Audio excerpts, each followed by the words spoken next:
Hello friends, welcome to the Study IQ's YouTube channel. मेरा नाम है विशाल चौहान और हिस्ट्री की अपनी सीरीज में आज हम एक बहुत इंपॉर्टेंट टॉपिक पढ़ने जा रहे हैं। आज हम पढ़ेंगे यूनिफिकेशन ऑफ जर्मनी। लेकिन आज के टॉपिक पर बढ़ने से पहले मैं स्टूडेंट्स को बताना चाहूंगा कि अगर उन्होंने अभी तक मेरे प्रीवियस सेशंस नहीं देखे हैं सो make sure you watch all दो सेशंस, क्योंकि आज के सेशन को समझने से पहले आपको नेशनलिज्म का पूरा कॉन्सेप्ट समझना चाहिए। उससे पहले आपको फ्रेंच रेवोल्यूशन और उससे पहले की जितनी भी घटनाएं वर्ल्ड हिस्ट्री में हमने पढ़ी है उन सबको आप कनेक्ट करते हुए आएंगे, तभी आप आज का टॉपिक यानी यूनिफिकेशन ऑफ जर्मनी बेहतरीन तरीके से समझ सकते हैं। इसलिए मेरी आपसे रिक्वेस्ट है कि पिछले सेशंस को जरूर देखिएगा।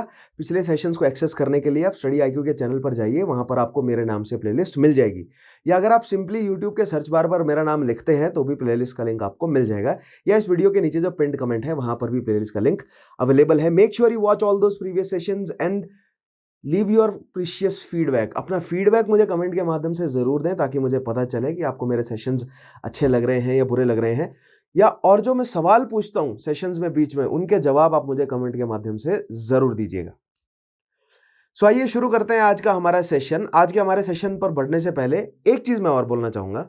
अगर आप स्टडी आईक्यू के एप्लीकेशन को इंस्टॉल करते हैं उसमें सीएससी से रिलेटेड एक थोरो स्मार्ट कोर्स अवेलेबल है। Make sure you subscribe to that.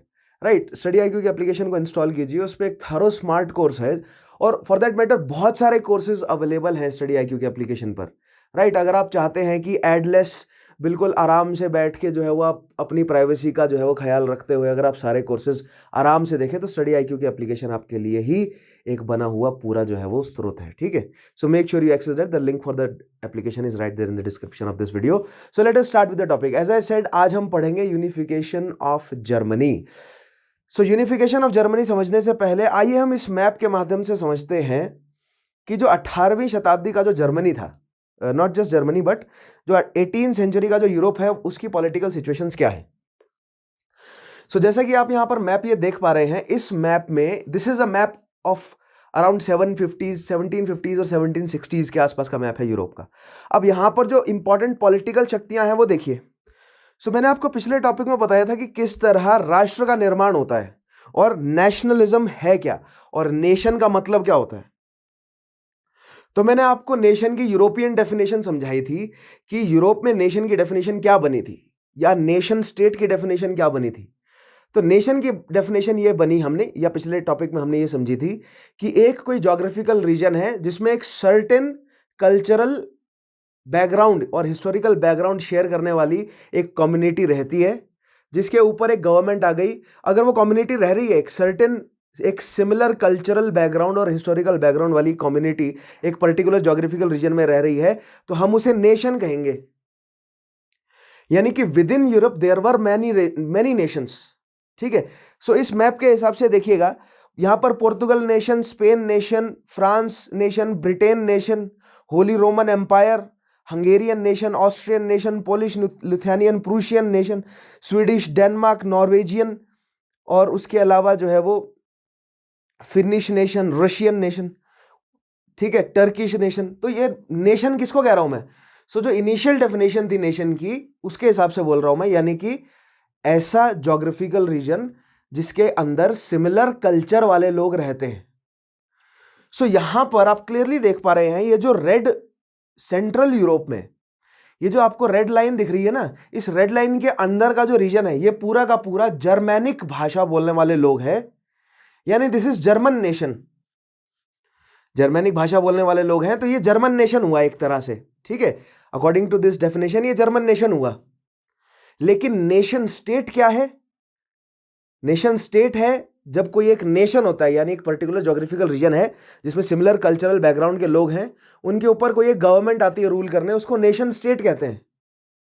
तो हमने पिछले ही टॉपिक में नेशनलिज्म क्या है, नेशन स्टेट क्या है, नेशनलिज्म की अर्लियर डेफिनेशंस क्या है और फिर मॉडर्न डेफिनेशंस क्या बनी। ठीक है, और उसके अलावा मैंने आपको 18th सेंचुरी और 19th सेंचुरी में जो मुख्य पॉलिटिकल शक्तियां थी, कंजर्वेटिव, लिबरल्स और रेडिकल्स, इन तीनों के बीच का जो खींचतान है वो समझाया था। सो आइए देखते हैं इस मैप के अकॉर्डिंग कौन कौन सी पॉलिटिकल शक्तियां यूरोप में जो है वो प्रेवेलिंग है। तो सबसे पहले देखिए पोर्टुगल जो है वो अपने आप को एज अ किंगडम है, ये ध्यान रखिएगा, ये किंगडम है। So kingdom of Portugal, kingdom of Spain, kingdom of France, kingdom of Britain या ग्रेट ब्रिटेन, उसके अलावा republic, Dutch republic, Austrian Netherland region, Denmark, उसके नीचे Hanover, Holy Roman Empire, Saxony, Prussia. बहुत इंपॉर्टेंट यहां पर देखिए प्रूशिया। आज जो है we are concern with unification of Germany, सो आज हम सेंट्रल यूरोप के बारे में बात करते हैं थोड़ी सी। ठीक है, देखिए यूरोप को बांटने का तरीका क्या है, वेस्टर्न यूरोप, सेंट्रल यूरोप और ईस्टर्न यूरोप। ठीक है, जो ईस्टर्न यूरोप है it is definitely influenced by Russia and Islamic, जितने भी खिलाफत रहे हैं, अगर ऑटोमन एम्पायर रहा है या और भी खिलाफत जो रहे हैं, उनकी वजह से जो ईस्टर्न यूरोप है वो उनके इन्फ्लुएंस में रहता है। सो ईस्टर्न यूरोप वाला रीजन कौन सा है, ये पोलिश, लुथियानिया और उसके नीचे जो ऑटोमन एम्पायर है ये पूरा, this is eastern Europe. Central Europe वाला जो रीजन है, सेंट्रल यूरोप वाला रीजन डोमिनेटेड है बाय जर्मेनिक पीपल या जर्मन भाषा बोलने वाले लोगों द्वारा डोमिनेटेड है। और इसमें मुख्य तौर पर अगर हम मिडाइवल पीरियड से आते हुए देखें तो होली रोमन एम्पायर हमें नजर आता है और उसी के रेमिनेंट्स हैं। देखिए होली रोमन एम्पायर बीच में दिख रहा है, उसके अलावा Hungary, Polish, Lithuania, Prussia, Switzerland, Savoy और नीचे जेनोवा, ये कुछ जो, और बीच में बवेरिया वगैरह, ये सब जर्मन भाषा बोलते हैं। ये सेंट्रल जो है वो क्या है, सेंट्रल यूरोप है। तो प्रेजेंट डे के हिसाब से सेंट्रल यूरोप आपका मान के चलिए आप जर्मनी, बेल्जियम, उसके अलावा मतलब जर्मनी बेल्जियम से लेकर ये नीचे पूरा इटली तक का रीजन है आपका सेंट्रल यूरोप है। ठीक है, और then comes the Western Europe. Western Europe में 4 मुख्य देश है, ब्रिटेन, फ्रांस, स्पेन और पुर्तगाल। ये 4 मुख्य देश हैं और आयरलैंड जो है वो बाद में फॉर्म हुआ, लेकिन it was part of great Britain. ठीक है, तो ये 4 मुख्य शक्तियां हैं, ग्रेट ब्रिटेन, स्पेन, पुर्तगाल और फ्रांस, ये वेस्टर्न यूरोप। और जो सेंट्रल यूरोप है, the Central Europe is dominated by German speaking and Italian speaking people, German and Italian speaking people. And Eastern Europe is dominated by Russian as well as Islamic people, या मतलब for better part of medieval age Ottoman Empire द्वारा influence में रहा, Ottoman empire के influence में रहा। भले ही वो भाषाएं काफी मल्टीपल, क्योंकि देखिए ये जो भाषा है इधर ये ग्रीक डायलेक्ट्स हैं। ठीक है, ऑटोमन एम्पायर का जो हिस्सा यूरोप में है ना प्रेजेंट डे के हिसाब से, ये ग्रीक डायलेक्ट्स है, या जो पुरानी ग्रेको रोमन भाषाएं थी, स्लोवेकियन, स्लोवेनियन, ठीक है, क्रोएशियन वगैरह, ये भाषाएं यहाँ पर डेवलप हुई है। तो धीरे धीरे मैं आपको समझाऊंगा, इन भाषाओं से आपका परिचय करवाऊंगा। लेकिन मोटे तौर पे हमने यूरोप को 3 भाग में बांटा, ईस्टर्न यूरोप रशियन और ऑटोमन एम्पायर के इन्फ्लुएंस में, सेंट्रल यूरोप जर्मन भाषा और इटालियन भाषा के इन्फ्लुएंस में, और eastern Europe great Britain, France, Spain और पोर्टुगल। ठीक है, हमने इस तरह जो है वो 3 हिस्से में बांट दिया यूरोप को।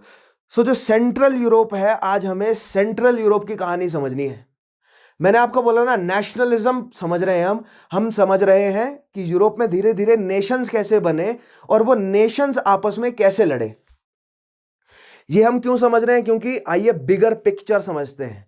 आज मैं एक और टॉपिक से आपको, एक और कॉन्सेप्ट से आपको इंट्रोड्यूस कराना चाहता हूं, वो है द बिगर पिक्चर। आपको बिगर पिक्चर समझना जो है वो सीखना पड़ेगा। अगर आप जर्मन यूनिफिकेशन पढ़ रहे हैं ना, ठीक है, अगर आप जर्मन यूनिफिकेशन पढ़ रहे हैं तो आपको बिगर पिक्चर समझनी पड़ेगी। किस कंटेक्स्ट में, किस बिगर पिक्चर में आप समझने की कोशिश कर रहे हैं। जर्मन यूनिफिकेशन का मतलब है कि एक नेशन बिल्डिंग है। अब ये नेशन बिल्डिंग का आइडिया कहां से आया, देखिए हमारा जो सिलेबस है उसको मैं एक बार फिर से आपको बताता हूं। रेनेसांस, ज्योग्राफिकल, रेनेसांस के बाद scientific discoveries, scientific inventions, then geographical discoveries, after geographical discoveries उसके बाद क्या हुआ, इंडस्ट्रियल रेवोल्यूशन। इंडस्ट्रियल रेवोल्यूशन के बाद कॉलोनियलिज्म बढ़ा। सो कॉलोनियलिज्म बढ़ा तो नेशनलिज्म भी बढ़ा, क्योंकि अब जो यूरोपियन शक्तियां हैं ये अपने आप को इंडस्ट्रियलाइज भी करना चाहती हैं और बड़ी कॉलोनियल शक्तियां भी बनना चाहती हैं। यानी यूरोप के अंदर इनको अपनी बाउंड्रीज को डिफाइन करना पड़ेगा। और यूरोप के अंदर बाउंड्रीज जो है वो पॉलिटिकली किस तरह हमने बांट दी, जो वेस्टर्न यूरोप है यहां पर जो ऑलरेडी एस्टेब्लिश्ड पुराने राज्य हैं। क्यों, क्योंकि ब्रिटेन और फ्रैंकिया तो हमें डार्क एजिस के स्टार्टिंग से नजर आ रहा है, स्पेन और पुर्तगाल भी हमें रेनेसांस पीरियड के स्टार्टिंग से ही नजर आ गया था। सो जो वेस्टर्न यूरोपियन शक्तियां हैं, वो जो किंगडम्स हैं जो बाद में नेशंस के रूप में एस्टेब्लिश हुए, वो बहुत पहले से हैं। और प्रेजेंट डे के अगर आप हिसाब से देखें, सो स्पेन अभी भी किंगडम है, ग्रेट ब्रिटेन में अभी भी कॉन्स्टिट्यूशनल मोनार्की है, स्पेन में अभी भी कॉन्स्टिट्यूशनल मोनार्की है, ठीक है।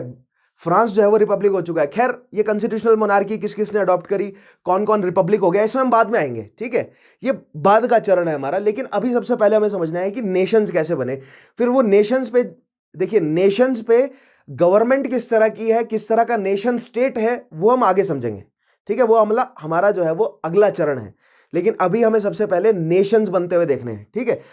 सो हम ये ऑलरेडी एस्टेब्लिश कर चुके हैं कि जो वेस्टर्न यूरोप है उसकी जो शक्तियां हैं कौन कौन सी, देखिए इस मैप में जो वेस्टर्न यूरोप है उसकी शक्तियां ग्रेट ब्रिटेन, फ्रांस, पोर्टुगल और स्पेन, ये सब जो है वो ऑलरेडी एस्टेब्लिश्ड है, इनकी बाउंड्रीज थॉरोली जो है वो बनी हुई है, ठीक है। कब से, रेनेसांस के पीरियड से ही नजर आती है हमें।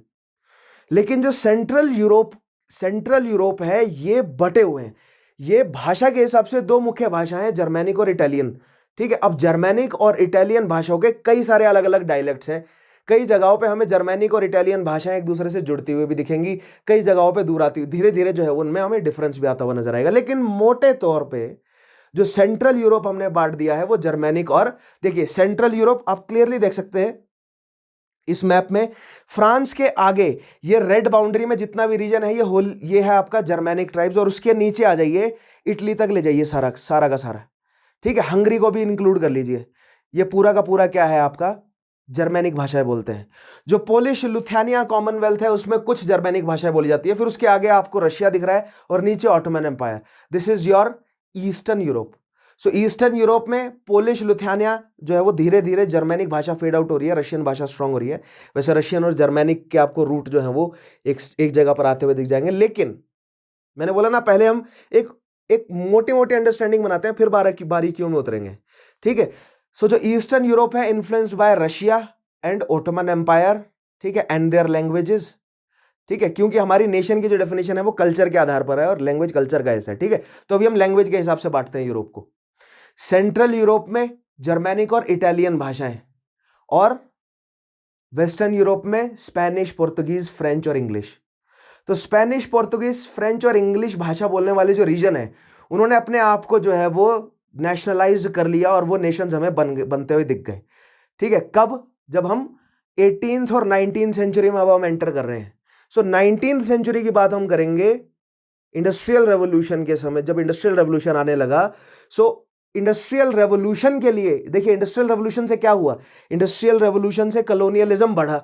अब कलोनियलिज्म बढ़ाने के लिए, कलोनियलिज्म जो है वो यानी कि कॉलोनीज एस्टेब्लिश करने के लिए अब इन पॉलिटिकल शक्तियों को नेशंस बिल्ड करने हैं, और नेशंस किस आधार पर बिल्ड किए जा रहे हैं, कल्चर के आधार पर। और सेंट्रल यूरोप में कल्चर्स क्या क्या है, कल्चर में भी क्या कंसीडर कर रहे हैं हम, लैंग्वेज, और सेंट्रल यूरोप में लैंग्वेज क्या क्या है, जर्मन और Italian. So that means German और इटालियन भाषा बोलने वाले लोग अब अपने आप को नेशनलाइज करेंगे। यही है हमारा सारा का सारा कॉन्सेप्ट, समझे। आई होप ये समझ आया होगा। हमने यूरोप को 3 हिस्से में बांटा, ठीक है। रशिया और ऑटोमन एम्पायर की बात हम बाद में करेंगे, उनको इंक्लूड करेंगे, ठीक है। जो वेस्टर्न रोमन एम्पायर, जो नॉट रोमन लेकिन जो वेस्टर्न यूरोप है उसमें पुर्तगाल, स्पेन, फ्रांस और ग्रेट ब्रिटेन ये एक नेशन के रूप में एस्टेब्लिश हो गए। किस तरह का नेशन है अभी उस चीज का जिक्र नहीं कर रहे हैं, but these are kingdom for now, ठीक है, दीज ऑल आर किंगडम्स। लेकिन अब जो सेंट्रल यूरोप है, ठीक है, जो हमें देखिए क्लियरली दिख रहा है ना आपको, ग्रेट ब्रिटेन, फ्रांस, स्पेन और पुर्तगाल, इस मैप में क्लियरली देखिए ये बड़े बड़े नेशंस बन चुके हैं, और ये जो बीच का रीजन है ये अभी छोटे छोटे टुकड़ों में टूटा हुआ है, इसी को यूनिफाई करना है। सारा खेल ही इसी यूनिफिकेशन का है। अब सवाल ये बनता है कि वेस्टर्न यूरोपियन शक्तियां पहले नेशनलाइज क्यों कर गई अपने आप को, तो जवाब यह है कि उनके पास अटलांटिक कोस्ट लाइन है, वो जल्दी ट्रेड में उतर गए, वो जल्दी समझ गए कि उनको नेशनलाइजेशन की जरूरत है, और उनमें जो है वो जल्दी से नेशनलाइजेशन आ गया। इसलिए पुर्तगाल, स्पेन, फ्रांस और ग्रेट ब्रिटेन पहले नेशनलाइज हो गए। नेशनलाइज होने का मतलब ये है कि ज्योग्राफिकल बाउंड्रीज उन्होंने सेट कर ली कि हम ये इतना नेशन तो हैं ही, और ये पूरा का पूरा फ्रांस है। अब जो लड़ाई होगी वो फ्रांस की किसी और के साथ होगी, छोटे मोटे टुकड़ों में नहीं टूटे हुए हम, ठीक है, ये कह रहा हूं मैं। वैसे नेशनलाइजेशन एक अलग बात, अलग कॉन्सेप्ट है पूरा, लेकिन यहां पर उस टर्म का मैं इस्तेमाल कर रहा हूं आपको समझाने के लिए कि ये राष्ट्र बन गए, ये अब इनको अब छेड़ा नहीं जा सकता, और ये राष्ट्र आपके 17th सेंचुरी तक एस्टेब्लिश हो गए थे। उसके बाद हमने 18 और 19 सेंचुरी में कदम रखा है। अब 19 सेंचुरी में जो सेंट्रल यूरोप है इसको नेशनलाइज इनमें नेशंस जो है वो एस्टेब्लिश करने की बात हम कर रहे हैं। ठीक है, तो अब ये नेशंस बनेंगे भाषा के आधार पर, और दो मुख्य भाषाओं का ट्रेंड है यहां पे, जर्मन और इटालियन। तो हमें यहां पर यूनिफिकेशन ऑफ जर्मनी और यूनिफिकेशन ऑफ इटली नजर आता है। ठीक है, इसीलिए हमारा ये दो मुख्य टॉपिक और पढ़ते हैं हम, unification of Germany and unification of Italy. और फिर उसके बाद जो छोटे छोटे राष्ट्र बनते हैं, ठीक है, उसके बाद जो छोटे छोटे नेशंस बनते हैं वो कॉम्प्लेक्स हैं, वो कंपाउंडेड हैं। लेकिन जो जर्मैनिक कन्फेडरेशन 1815 में बनाई गई थी, राइट, जो जर्मन 39 स्टेट्स को जोड़कर after the fall of Napoleon in the battle of Waterloo, after his defeat, right, Germanic confederation जो कांग्रेस ऑफ वियना ने बनाई 1815 में, उन्होंने जर्मन भाषा बोलने वाले इन 39 स्टेट्स को जोड़ दिया। ठीक है, और वो 39 स्टेट्स कौन कौन से थे? देखिए, according to this map, the whole of Holy Roman Empire, Prussia and including Hungary का, ये जो लाल आपको बाउंड्री नजर आ रही है ना, इस लाल बाउंड्री के अंदर का जो रीजन है, this is those 39 states of the confederacy formed in the 1815 at the Congress of Vienna, held by the monarchs after the fall of Napoleon, due to the fact that they were under the threat कि जो France में हुआ वो उनके घर में ना हो जाए।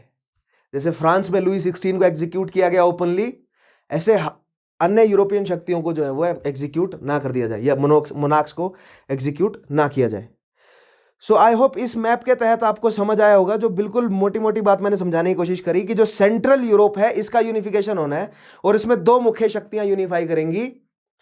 ठीक है, जर्मन बोलने वाली शक्तियां और इटालियन बोलने वाली शक्तियां। लेकिन अब सवाल यह है कि उनको यूनिफाई कौन करेगा और कितना हिस्सा यूनिफाई होगा, क्योंकि जरूरी नहीं है कि मोटे तौर पर जर्मन बोलने वाली जो शक्तियां हैं, धीरे धीरे अगर आप ईस्ट की तरफ बढ़ेंगे तो आपको रशियन इन्फ्लुएंस, ठीक है, आप साउथ ईस्ट की तरफ बढ़ेंगे तो आपको टर्किश इन्फ्लुएंस आता हुआ नजर आएगा, अगर आप जर्मनी से साउथ की तरफ बढ़ेंगे तो इटालियन इन्फ्लुएंस बनता हुआ नजर आएगा। इसीलिए स्विट्जरलैंड बीच में अलग है। स्विस कॉन्फेडरेसी, मैंने पिछले टॉपिक में आपको बताया था, स्विस कॉन्फेडरेसी ने अपने आप को अलग रखा हुआ है। तो आइए आज हम यही पूरी की पूरी उठापटक समझेंगे। हम पहले बात करेंगे जर्मनी की, कि जर्मनी कैसे यूनिफाई हुआ। तो ये जो 39 स्टेट्स हैं जो जर्मैनिक भाषाएं बोलते हैं, प्लस जो प्रूशिया एक्सक्लूडेड है एंड द ऑस्ट्रिया एक्सक्लूडेड है, क्योंकि प्रूशिया और Austria both are German speaking nations. ठीक है, लेकिन वो पूरी तरह से इस 39 जर्मैनिक स्टेट्स की कन्फेडरेसी में ऐड नहीं हुए। इस मैप में आप क्लियरली देख सकते हैं, जो ब्लू आपको प्रूशिया नजर आ रहा है, it is not completely included in the German confederacy. Similarly Hungary और द हैब्सबर्ग हंगेरियन या ऑस्ट्रियन हंगेरियन जो पूरा रीजन है, this was not completely included in the German confederation eight the Congress of Vienna held in 1815। तो यही हमें समझना है, आज सारी उठापटक यही है। प्रूशिया और ऑस्ट्रिया दो बड़ी पॉलिटिकल, इन 39 स्टेट्स में से जो सबसे पावरफुल दो जर्मैनिक स्टेट्स हैं वो है प्रूशिया और ऑस्ट्रिया। अब ये प्रूशिया और ऑस्ट्रिया की आपस में जो खींचतान है कि ज्यादा से ज्यादा जर्मैनिक बाउंड्री हमारे पास आए, ताकि एज अ नेशन हम सबसे बड़ी टेरिटोरियल जो है वो हमारी सबसे बड़ी टेरिटरी हो। ठीक है, सिंपल सी बात है, जिसके पास बड़ा ज्योग्राफिकल रीजन उसके पास ऑब्वियसली ज्यादा रिसोर्सेज हैं और ज्यादा कनेक्टिविटी है। Since it is central Europe, तो ये ईस्टर्न यूरोप और वेस्टर्न यूरोप को कनेक्ट करने का काम भी कर रहा है। ठीक है, और अब हम यहां पर यही देखेंगे कि ये जो प्रूशिया और हंगरी या प्रूशिया और ऑस्ट्रिया हंगरी या हैब्सबर्ग जो फैमिली है, इनकी आपस में जो राइवलरी है, उसके तहत हमें नया जो जर्मनी बनता हुआ नजर आया। पूरी कहानी ये है हमारी। तो आप समझ गए, सेंट्रल यूरोप को यूनिफाई करना है। सेंट्रल यूरोप में यूनिफिकेशन के लिए दो मुख्य नेशंस बनने चाहिए, एक जर्मैनिक भाषा बोलने वाला और एक इटालियन भाषा बोलने वाला। ये जो नीचे इटालियन पेनिनसुला आपको नजर आ रहा है ना, नेपल्स और सिचिली, उसके ऊपर पैपल स्टेट्स, उसके ऊपर टस्कनी, जेनोवा, वेनिस, सेवॉय, ये सब जो है क्या है आपके, ये इटालियन भाषा बोलने वाले नेशंस हैं, स्टेट्स हैं। उसके ऊपर स्विट्जरलैंड है। ठीक है, ये स्विट्जरलैंड जो है ये ट्रांजिशन है। ये कुछ स्विट्जरलैंड के नॉर्दर्न पार्ट में जर्मैनिक भाषा बोली जाती है, सदर्न पार्ट में इटालियन भाषा बोली जाती है।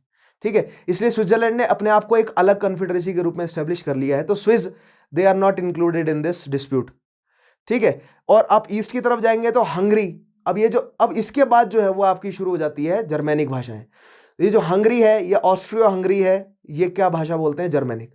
उसके ऊपर ये जो लाल बाउंड्री के अंदर है, ये तो सारे के सारे जर्मन स्टेट्स हैं ही, and Prussia also speaks German. लेकिन उसके बाद जो पोलिश लिथुआनिया है, ये कुछ हद तक जर्मन भाषाएं बोलते हैं, but they are under the influence of Russia. और नीचे आपको साउथ ईस्ट में ऑटोमन एम्पायर दिख ही रहा है। ठीक है, सो आइए शुरू करते हैं आज का हमारा टॉपिक। सो आई होप आपको जो पॉलिटिकल जो खींचतान है वो समझ आई होगी। ठीक है, तो ये जो 39 स्टेट्स है ना, इसमें से कुछ इंपॉर्टेंट स्टेट्स का नाम आप देख लीजिए। ठीक है, होली रोमन एम्पायर, नीचे बवेरिया है, उसके नीचे वाला बवेरिया के साइड में जो रीजन है ये हंगरी का इंक्लूडेड है कॉन्फेडरेसी में। उसके ऊपर प्रूशिया का रीजन इंक्लूडेड है, बीच में सेवॉय है, नॉट सेवॉय सॉरी सेक्शनी है, और यस ऊपर हनूवर भी है, हनूवर भी इंक्लूडेड है। और हनूवर से ऊपर देखिए डेनमार्क का कुछ रीजन जो है वो इंक्लूडेड है किसमें? जर्मनी में, है ना, जर्मन कॉन्फेडरेशन में। तो डेनमार्क का डिस्प्यूट भी देखेंगे हम क्या है। सो आइए शुरू करते हैं आज का हमारा टॉपिक। सो आई होप इस मैप से आपको एक बेसिक समझ बनी होगी कि आज का हमारा पूरा डिस्प्यूट क्या है और उसको हम कैसे सॉल्व करने वाले हैं। सो आइए सबसे पहले समझते हैं कॉजेज ऑफ यूनिफिकेशन। यूनिफिकेशन क्यों हुआ? पहला पॉइंट देखिएगा, सोशियो इकोनॉमिक रीजन क्या है। सो हमेशा से किसी भी फंडे को एक्सप्लेन करने के लिए मैंने हमेशा socio economic, religious, political, ideological, इन्हीं सब कारणों का जिक्र बार बार किया है, और यही हमें समझने चाहिए। तो आइए फिर से जो है वो कंसीडर करते हैं क्या इकोनॉमिक पॉलिटिकल सिचुएशन थी 19th सेंचुरी यूरोप में। सो 19th सेंचुरी यूरोप के स्टार्टिंग डेकेड में नेपोलियन अपने आप को एक्सपेंड कर रहा था। ठीक है, यानी उससे पहले हमें 18th सेंचुरी के लास्ट डेकेड में हमने क्या देखी है? फ्रेंच रेवोल्यूशन, है ना, वो हमने पढ़ लिया। नेपोलियनिक वॉर जो है वो मैंने नहीं करवाई, वो टॉपिक मैंने रोक लिया, आगे मैं करवाऊंगा उसको। ठीक है, बहुत वो फिलर टॉपिक है और बहुत इंपॉर्टेंट है, उसको मैं थोड़ा सा एक एक्सटेंशन में कराना चाहता हूँ। इससे मैं चाहता हूँ कि पहले आपको पूरा जो है वो बैकग्राउंड समझ आए, फिर उसके बाद हम नेपोलियनिक वॉर करेंगे। ठीक है, खैर, लेकिन हम ये जानते हैं कि नेपोलियन ने एक्सपेंड करना शुरू किया, और नेपोलियन ने 1806 में होली रोमन एम्पायर को डिसइनकॉर्पोरेट कर दिया, और होली रोमन एम्पायर वाला जो पूरा रीजन है उसको अपने कंट्रोल में लिया। ठीक है, फ्रांस के कंट्रोल में है। But after the defeat of Napoleon in the battle of Waterloo, 1815 की जो वियना की कांग्रेस हुई है, उसने फ्रांस से होली रोमन एम्पायर को छुड़वाया और उसे जर्मन कन्फेडरेसी में कन्वर्ट किया। ठीक है, जिससे धीरे धीरे उस क्षेत्र में रहने वाले लोगों में भावना आई नेशनलिज्म की। लेकिन ध्यान दीजिएगा, फ्रेंच रेवोल्यूशन अपने साथ लेके चला था लिबर्टी, इक्वलिटी, फ्रेटर्निटी के आइडियाज। फ्रेंच रेवोल्यूशन क्यों उठ खड़ा हुआ था? क्योंकि जो थर्ड एस्टेट थी सोसाइटी की, वो अपने लिए एक रिप्रेजेंटेशन चाहती थी, वो अपने लिए पार्लियामेंट में रिप्रेजेंटेशन चाहती थी, और एक parliamentary form of government establish करना चाहती थी, जो कि धीरे धीरे रिपब्लिक बन जाए। लेकिन अगर कॉन्स्टिट्यूशनल मोनार्की भी बने तो भी उन्हें कोई इश्यू नहीं है, लेकिन एब्सोल्यूट मोनार्कीज को वो खत्म करना चाहते थे। ठीक है, सो दैट मीन्स जो जर्मन पीपल है उनमें भी धीरे धीरे एब्सोल्यूट मोनार्की को खत्म करने की भावना फ्रेंच रेवोल्यूशन से पहुंची होगी, जरूर पहुंची होगी। ठीक है, सो इस बैकग्राउंड में अब धीरे धीरे जो है वो इन पॉइंट्स को समझना शुरू करते हैं। देखिएगा, Since 1815, 39 German states had formed a loose grouping called German Confederation. ये हम समझते हैं। ठीक है, two largest states, the Austro-Hungarian Empire and Prussia, dominated the Confederation. ये जो जर्मन स्टेट्स थे, इसमें ऑस्ट्रियो हंगेरियन यानी जो हैब्सबर्ग फैमिली है, ठीक है, वो स्ट्रांग थी, और दूसरी साइड प्रूशिया। तो ये जो पूरी कन्फेडरेसी थी, एक साइड जो है वो हैब्सबर्ग फैमिली और एक प्रूशियन फैमिलीज जो है वो खींचतान चल रही थी इनके बीच में। ठीक है, और ये मोनार्क्स थे, ऑब्वियसली रॉयल फैमिलीज की बात कर रहा हूं मैं। ठीक है, सो अगर ये मोनार्क्स थे तो ये चाहते थे कि हम कंजर्वेटिव्स को अपने साथ लें। मैंने पिछले टॉपिक में बताया ना, कंजर्वेटिव मोनार्क्स का साथ देना चाहते हैं, और लिबरल्स चाहते हैं कि एक पार्लियामेंट एस्टेब्लिश हो, और रेडिकल चाहते हैं कि पूरी तरह से रिपब्लिक आ जाए। क्योंकि जो पार्लियामेंट है वो क्या हो सकता है, वो मोनार्की को अपने साथ भी ले सकता है, ठीक है। पार्लियामेंट है, उसका रुझान है कि कॉन्स्टिट्यूशनल मोनार्की बना दी जाए, कोई बात नहीं, लेकिन एब्सोल्यूट मोनार्की नहीं होनी चाहिए, ठीक है। Next point, the two largest states, the Austrian Hungarian Empire and Prussia dominated the confederation.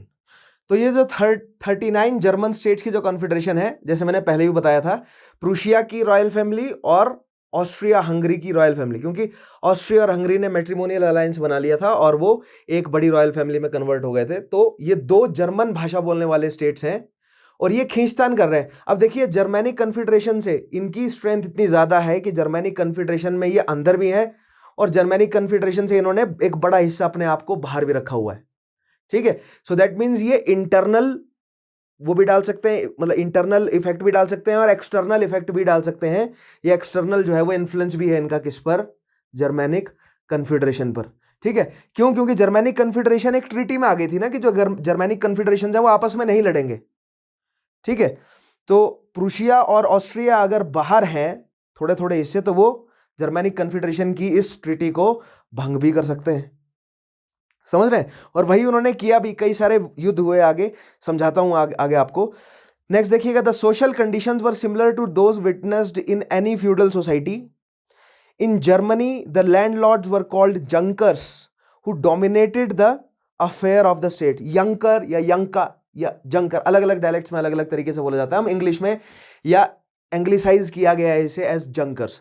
So junkers basically कौन है? जो फ्यूडल लॉर्ड है वही है, यानी कि जो लैंडेड एरिस्टोक्रेसी है वो है जंकर। लैंडेड एरिस्टोक्रेसी कुछ कुछ भारत के जमींदारी सिस्टम की तरह है, यानी आपने किसी को मनसब प्रोवाइड किया और आपके पास उसे सैलरी नहीं है देने को, तो आपने उसको जमीन दे दी, पैच ऑफ लैंड उसको असाइन कर दिया कि ये जो पैच ऑफ लैंड है इससे जो रेवेन्यू निकलेगा ये आपका है। सो कुछ यही व्यवस्था यूरोप में थी, उसको जंकर कहा जाता था। उसी को ही ब्रिटेन में मैनर कहा गया है, उसी को ही फ्रांस में भी मैनर ही कहा जाता है। तो जंकर वर्ड यूज किया गया है जर्मनिक भाषाओं में, राइट। अब यहां पर एक चीज और ध्यान रखनी है आपको, because after the fall of Western Roman Empire एक बड़ा जो है वो फ्रैंकिश एम्पायर डेवलप हुआ था। उस बड़े फ्रैंकिश एम्पायर के 3 टुकड़े हुए आफ्टर द ट्रीटी ऑफ वर्डन इन 1863। उस ट्रीटी के बाद जो ईस्टर्न पार्ट है वही होली रोमन एम्पायर में डेवलप हुआ, सॉरी हाँ यस, जो ईस्टर्न पार्ट था वो होली रोमन एम्पायर में डेवलप हुआ और जो वेस्टर्न पार्ट था वो फ्रैंकिया और फिर बाद में फ्रांस में डेवलप हुआ, किंगडम ऑफ फ्रांस में। तो कभी और किसी और टॉपिक में समझाऊंगा मैं आपको ट्रीटी ऑफ वर्डन 1863, जब मैं आपको मिडाइवल एजेस कराऊंगा यूरोप की, ठीक है। लेकिन खैर, उसका पॉइंट मेरा समझाने का ये है कि आपको जो है वो जर्मन और फ्रेंच भाषाओं में कुछ सिमिलैरिटीज, वैसे मेजरली डिफरेंट है, लेकिन कुछ एक सिमिलैरिटीज जहां पर इनकी बाउंड्रीज मैच करती है वहां पर भाषाओं में दिख जाएंगी आपको, ठीक है।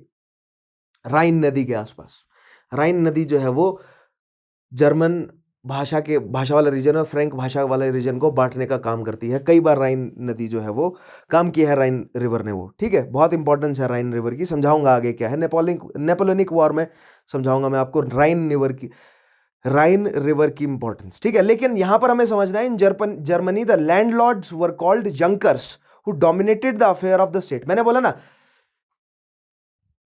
With the influx of industrial revolution के बढ़ने से या इंडस्ट्रियल रेवोल्यूशन के आने से धीरे धीरे मॉडर्निज्म की आइडियोलॉजीज जो हैं वो स्ट्रांग हुई, क्योंकि इंडस्ट्रियल रेवोल्यूशन के आने से कॉलोनियल होड़ बढ़ी और कॉलोनियल होड़ बढ़ी तो मर्चेंट्स स्ट्रांग हुए और मर्चेंट स्ट्रांग हुए तो वो अपने लिए क्या मांगने लगे?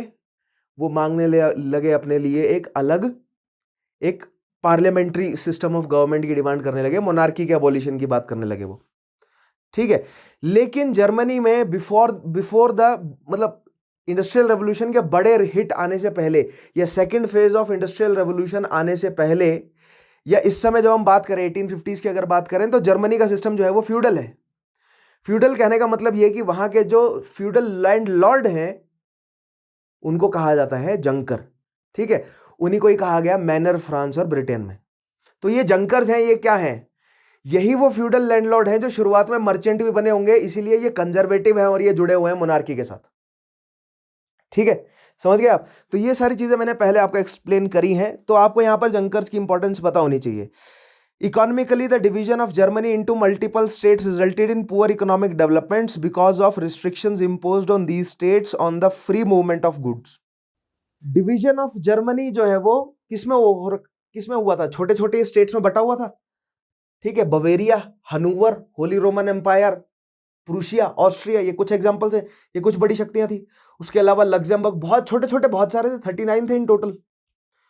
सो ये 39 के 39 सारे जो है वो बराबर नहीं थे इकोनॉमिकली, और दैट मीन्स इनके जो जंकर्स हैं वो कुछ स्ट्रांग होंगे और कुछ वीक होंगे। तो जो स्ट्रांग जंकर है वो स्ट्रांग क्यों है? क्योंकि उसने मार्केट को अपने कंट्रोल में रखा हुआ है, अपने रीजन की। तो यहां पर इकोनॉमिक खींचतान है। अगर इकोनॉमिक खींचतान है तो क्या नहीं है, एक स्मूथ जो है वो ट्रांसपोर्टेशन का रास्ता, कम्युनिकेशन का रास्ता, और इकोनॉमिक जो भी इकोनॉमिक गतिविधि है, जो गुड्स का ट्रांसफर है, वो स्मूथ नहीं है, ठीक है। और अगर ये पूरा जर्मेनिक रीजन यूनिफाई हो जाता है, सेंट्रलाइज्ड हो जाता है, तो एक सेंट्रल अथॉरिटी जो है वो एक पूरे राष्ट्र में बराबर तरीके का इकोनॉमिक या गुड्स का लेन देन या ट्रेड, ओवरऑल जो है ट्रेड की स्मूथनेस जो है वो इंक्रीज होगी नेशन के बनने से। बेसिक मतलब ये है कि ट्रेड की जो स्मूथ है, ट्रेड होने की जो स्मूथनेस है वो इंक्रीज होगी नेशन बनने से। और अभी नेशन नहीं है, कन्फेडरेसी है, छोटे छोटे स्टेट्स हैं, तो उनमें जो जंकर्स हैं वो एक दूसरे के ट्रेड में बाधाएं डालते हैं। तो एक ये कारण भी है कि नेशन बनना ही चाहिए, ठीक है। नेक्स्ट चीज देखिएगा, the backward socio political system also contributed to the poor economic situation. Backward socio political system क्या है? जो फ्यूडल सिस्टम है, ठीक है। इंडस्ट्रियल रेवोल्यूशन का इतना बड़े लेवल पर हिट नहीं है, तो अभी भी पैसा नहीं है ज्यादा उनके पास, तो बड़ी शक्ति में नहीं कन्वर्ट हो सकते, ठीक है। सो आइए इस मैप को देखिए। This is after the Congress of Vienna in 1815। तो वही फिर से देखिए यहां पर नीचे kingdom of Portugal, kingdom of Spain, kingdom of France, kingdom of Britain. और ये जो लाल बाउंड्री आपको नजर आ रही है, इस लाल बाउंड्री के अंदर है क्या आपका? This is the German confederacy. और इसमें देखिए एम्पायर ऑफ ऑस्ट्रिया का एक बड़ा हिस्सा बाहर है, एम्पायर ऑफ प्रूशिया का एक या किंगडम ऑफ प्रूशिया का एक बड़ा हिस्सा बाहर है, लेकिन उनका इंटरनल इन्फ्लुएंस भी है, क्योंकि एक कुछ बड़ा हिस्सा उनका कन्फेडरेसी के अंदर भी है। तो यही खींचतान थी। उसके अंदर देखिए आपको पूरे सारे बाकी पार्ट भी दिख जाएंगे। बवेरिया दिख जाएगा एक बड़ा हिस्सा, सैक्सनी एक बड़ा हिस्सा दिख जाएगा, ठीक है। हनूवर ऊपर नॉर्थ में एक बड़ा हिस्सा दिख जाएगा। प्रूशिया का काफी बड़ा हिस्सा जो है वो अंदर था, ठीक है। अब यहां पर देखिए जो नॉर्दर्न पार्ट है ना, प्रूशिया के पास क्यों इंपॉर्टेंस है, प्रूशिया क्यों स्ट्रांग है? प्रूशिया के पास, या प्रूशिया की स्ट्रेंथ का कारण क्या है? उसके पास कोस्टल लाइन है बाल्टिक सी की, ठीक है। एक तो बाल्टिक सी की भी कोस्टल लाइन है उसके पास, प्लस नॉर्थ सी की भी कोस्टल लाइन उसके पास आ सकती है, क्योंकि हनूवर पे उसका कंट्रोल है। और अगर सदर्न डेनमार्क वाला रीजन भी अपने कंट्रोल में ले लेते हैं तो नॉर्थ सी में भी उसके पास कोस्टल लाइन आ जाएगी, ठीक है। तो उसको फिर स्वीडन वाले रास्ते से गुजर के नहीं जाना पड़ेगा ट्रेड करने के लिए। तो ये मैप में आपको छोटी छोटी चीजें समझनी पड़ेगी ट्रेड के लिए। मैंने आपको बताया ना, स्पेन, पुर्तगाल, ब्रिटेन और फ्रांस क्यों अचानक से जो है वो बड़ी शक्तियां बन गए? क्योंकि उनके पास अटलांटिक सी में ट्रेड करने के लिए एक प्रॉपर जो है वो क्या थे, कोस्ट अवेलेबल थे। और बाकी ये जो सेंट्रल यूरोपियन कंट्रीज है, इनको कोस्ट चाहिए, यही लड़ाई थी इनकी, ठीक है। और डेनमार्क के पीछे लड़ाई क्यों थी? प्रूशिया को डेनमार्क क्यों चाहिए था? क्योंकि यहां पर नॉर्थ सी में कोस्ट लाइन मिल जाती है। अगर देखिए सदर्न डेनमार्क का हिस्सा, देखिए ध्यान से, अगर सदर्न डेनमार्क का हिस्सा प्रूशिया के पास आ जाता है, सो नॉर्थ सी में डायरेक्ट सी पोर्ट जो है वो प्रूशिया के पास है, और नॉर्थ सी के रास्ते अब वो अटलांटिक में एंटर कर सकते हैं। अदरवाइज उन्हें स्वीडिश शक्तियों के नजदीक से गुजरना पड़ेगा अगर वो बाल्टिक सी से ट्रेड करते हैं तो। और बाल्टिक सी रिलेटिवली ज्यादा ठंडा और जमा हुआ है एज कंपेयर टू नॉर्थ सी, ठीक है। तो ये जो इनकी कोस्ट लाइन है इसकी बहुत ज्यादा इंपॉर्टेंस है, ध्यान दीजिए। तो खैर इस मैप में आप क्लियरली देख सकते हैं, this is the Europe of 1815। आइए आगे बढ़ते हैं। अब हम देखते हैं नेपोलियनिक वॉर की क्या जो है वो, नेपोलियनिक वॉर्स की वजह से क्या असर पड़ा। In 18th century Germany was divided into many states, ये हम जानते हैं, ठीक है। 18th सेंचुरी में before the formation of the confederacy Germany was obviously divided into many states. उस कॉन्फेडरेसी ने बांधा है after the Congress of Vienna confederacy में बांधा गया ना। उससे पहले के हालात क्या होंगे? उससे पहले के हालात ये जो आपने मैप देखा, Holy Roman Empire, Hanover, Bavaria, Prussia, ये सब टूटे हुए हैं, छोटे छोटे स्टेट्स हैं, ठीक है। So after the French revolution जब नेपोलियन शक्ति में आया तो उसके लिए खुला मैदान था, राइट। उसके लिए अपॉर्चुनिटी थी कि वो ज्यादा से ज्यादा ये छोटे छोटे स्टेट्स को आपस में मतलब इनको एनगल्फ कर ले, क्योंकि ये छोटी छोटी शक्तियां हैं तो ये नहीं लड़ सकती नेपोलियन के सामने, और वही हुआ भी, ठीक है। The Napoleonic Wars ended the artificial boundaries of many states and United them, but still 38 states remain divided. Prussia was the biggest and the most powerful of them. After the French Revolution, the German people started demanding democratic form of government and economic reforms. The wave of nationalism enthused the Germans for the unification of these states. All these undercurrents resulted in formation of German Confederation in 1815. It, however, was a very loose union and therefore it failed, and later on fresh efforts were needed to achieve German unification. देखिए, Napoleonic Wars का असर German unification पर क्या है, basic point ये है। सो Napoleon ने करा क्या? नेपोलियन ने जो होली रोमन एम्पायर था उसको डिसइनकॉर्पोरेट किया, उसके बाद जो छोटे छोटे स्टेट्स बिखर गए उनको अपने अंदर अपने कंट्रोल में लिया। लेकिन नेपोलियन के जाने के बाद क्या हुआ? जो मर्चेंट्स थे, जो फ्यूडल लैंडलॉर्ड थे, उन्होंने कहा कि ऐसे नहीं काम चलेगा, हमें एक नेशन में बांधना पड़ेगा एक दूसरे को। तो जो मोनार्क्स थे उन्होंने eight the Congress of Vienna confederation of क्या बना दी? जर्मनी। लेकिन कन्फेडरेशन ऑफ जर्मनी के लोगों को कुछ समय बाद महसूस हुआ कि नहीं, this is not right for us. ये जो कन्फेडरेशन ऑफ जर्मनी बनाई गई है, ये एक साइड से प्रूशिया खींच रहा है और एक साइड से ऑस्ट्रिया खींच रहा है, ये अपने पॉलिटिकल उल्लू सीधे करने के लिए हमारा यूज कर रहे हैं। तो जर्मनी के लोग फिर से भड़क गए। इसीलिए हमें 1848-49 के बीच में एक बार जो है वो जो लिबरल जर्मन्स हैं उनकी तरफ से फ्रैंकफर्ट में एक कॉन्स्टिट्यूशन बनता हुआ नजर आता है, लेकिन वो कामयाब नहीं हो सका। क्यों? क्योंकि जो जंकर्स हैं, जो कंजर्वेटिव हैं, जो मोनार्क्स हैं, वो सेंट्रल यूरोप में बहुत पावरफुल है, यानी प्रूशिया और ऑस्ट्रिया के जो मोनार्क्स हैं वो बहुत ज्यादा पावरफुल है। उन्होंने ये लिबरल यानी कंजर्वेटिव्स ने लिबरल कॉन्स्टिट्यूशन को नहीं टिकने दिया। तो ये कंजर्वेटिव लिबरल ये वाला जो फंडा है, पिछले टॉपिक देखिए, वहां पर क्लियर होगा आपका, ठीक है।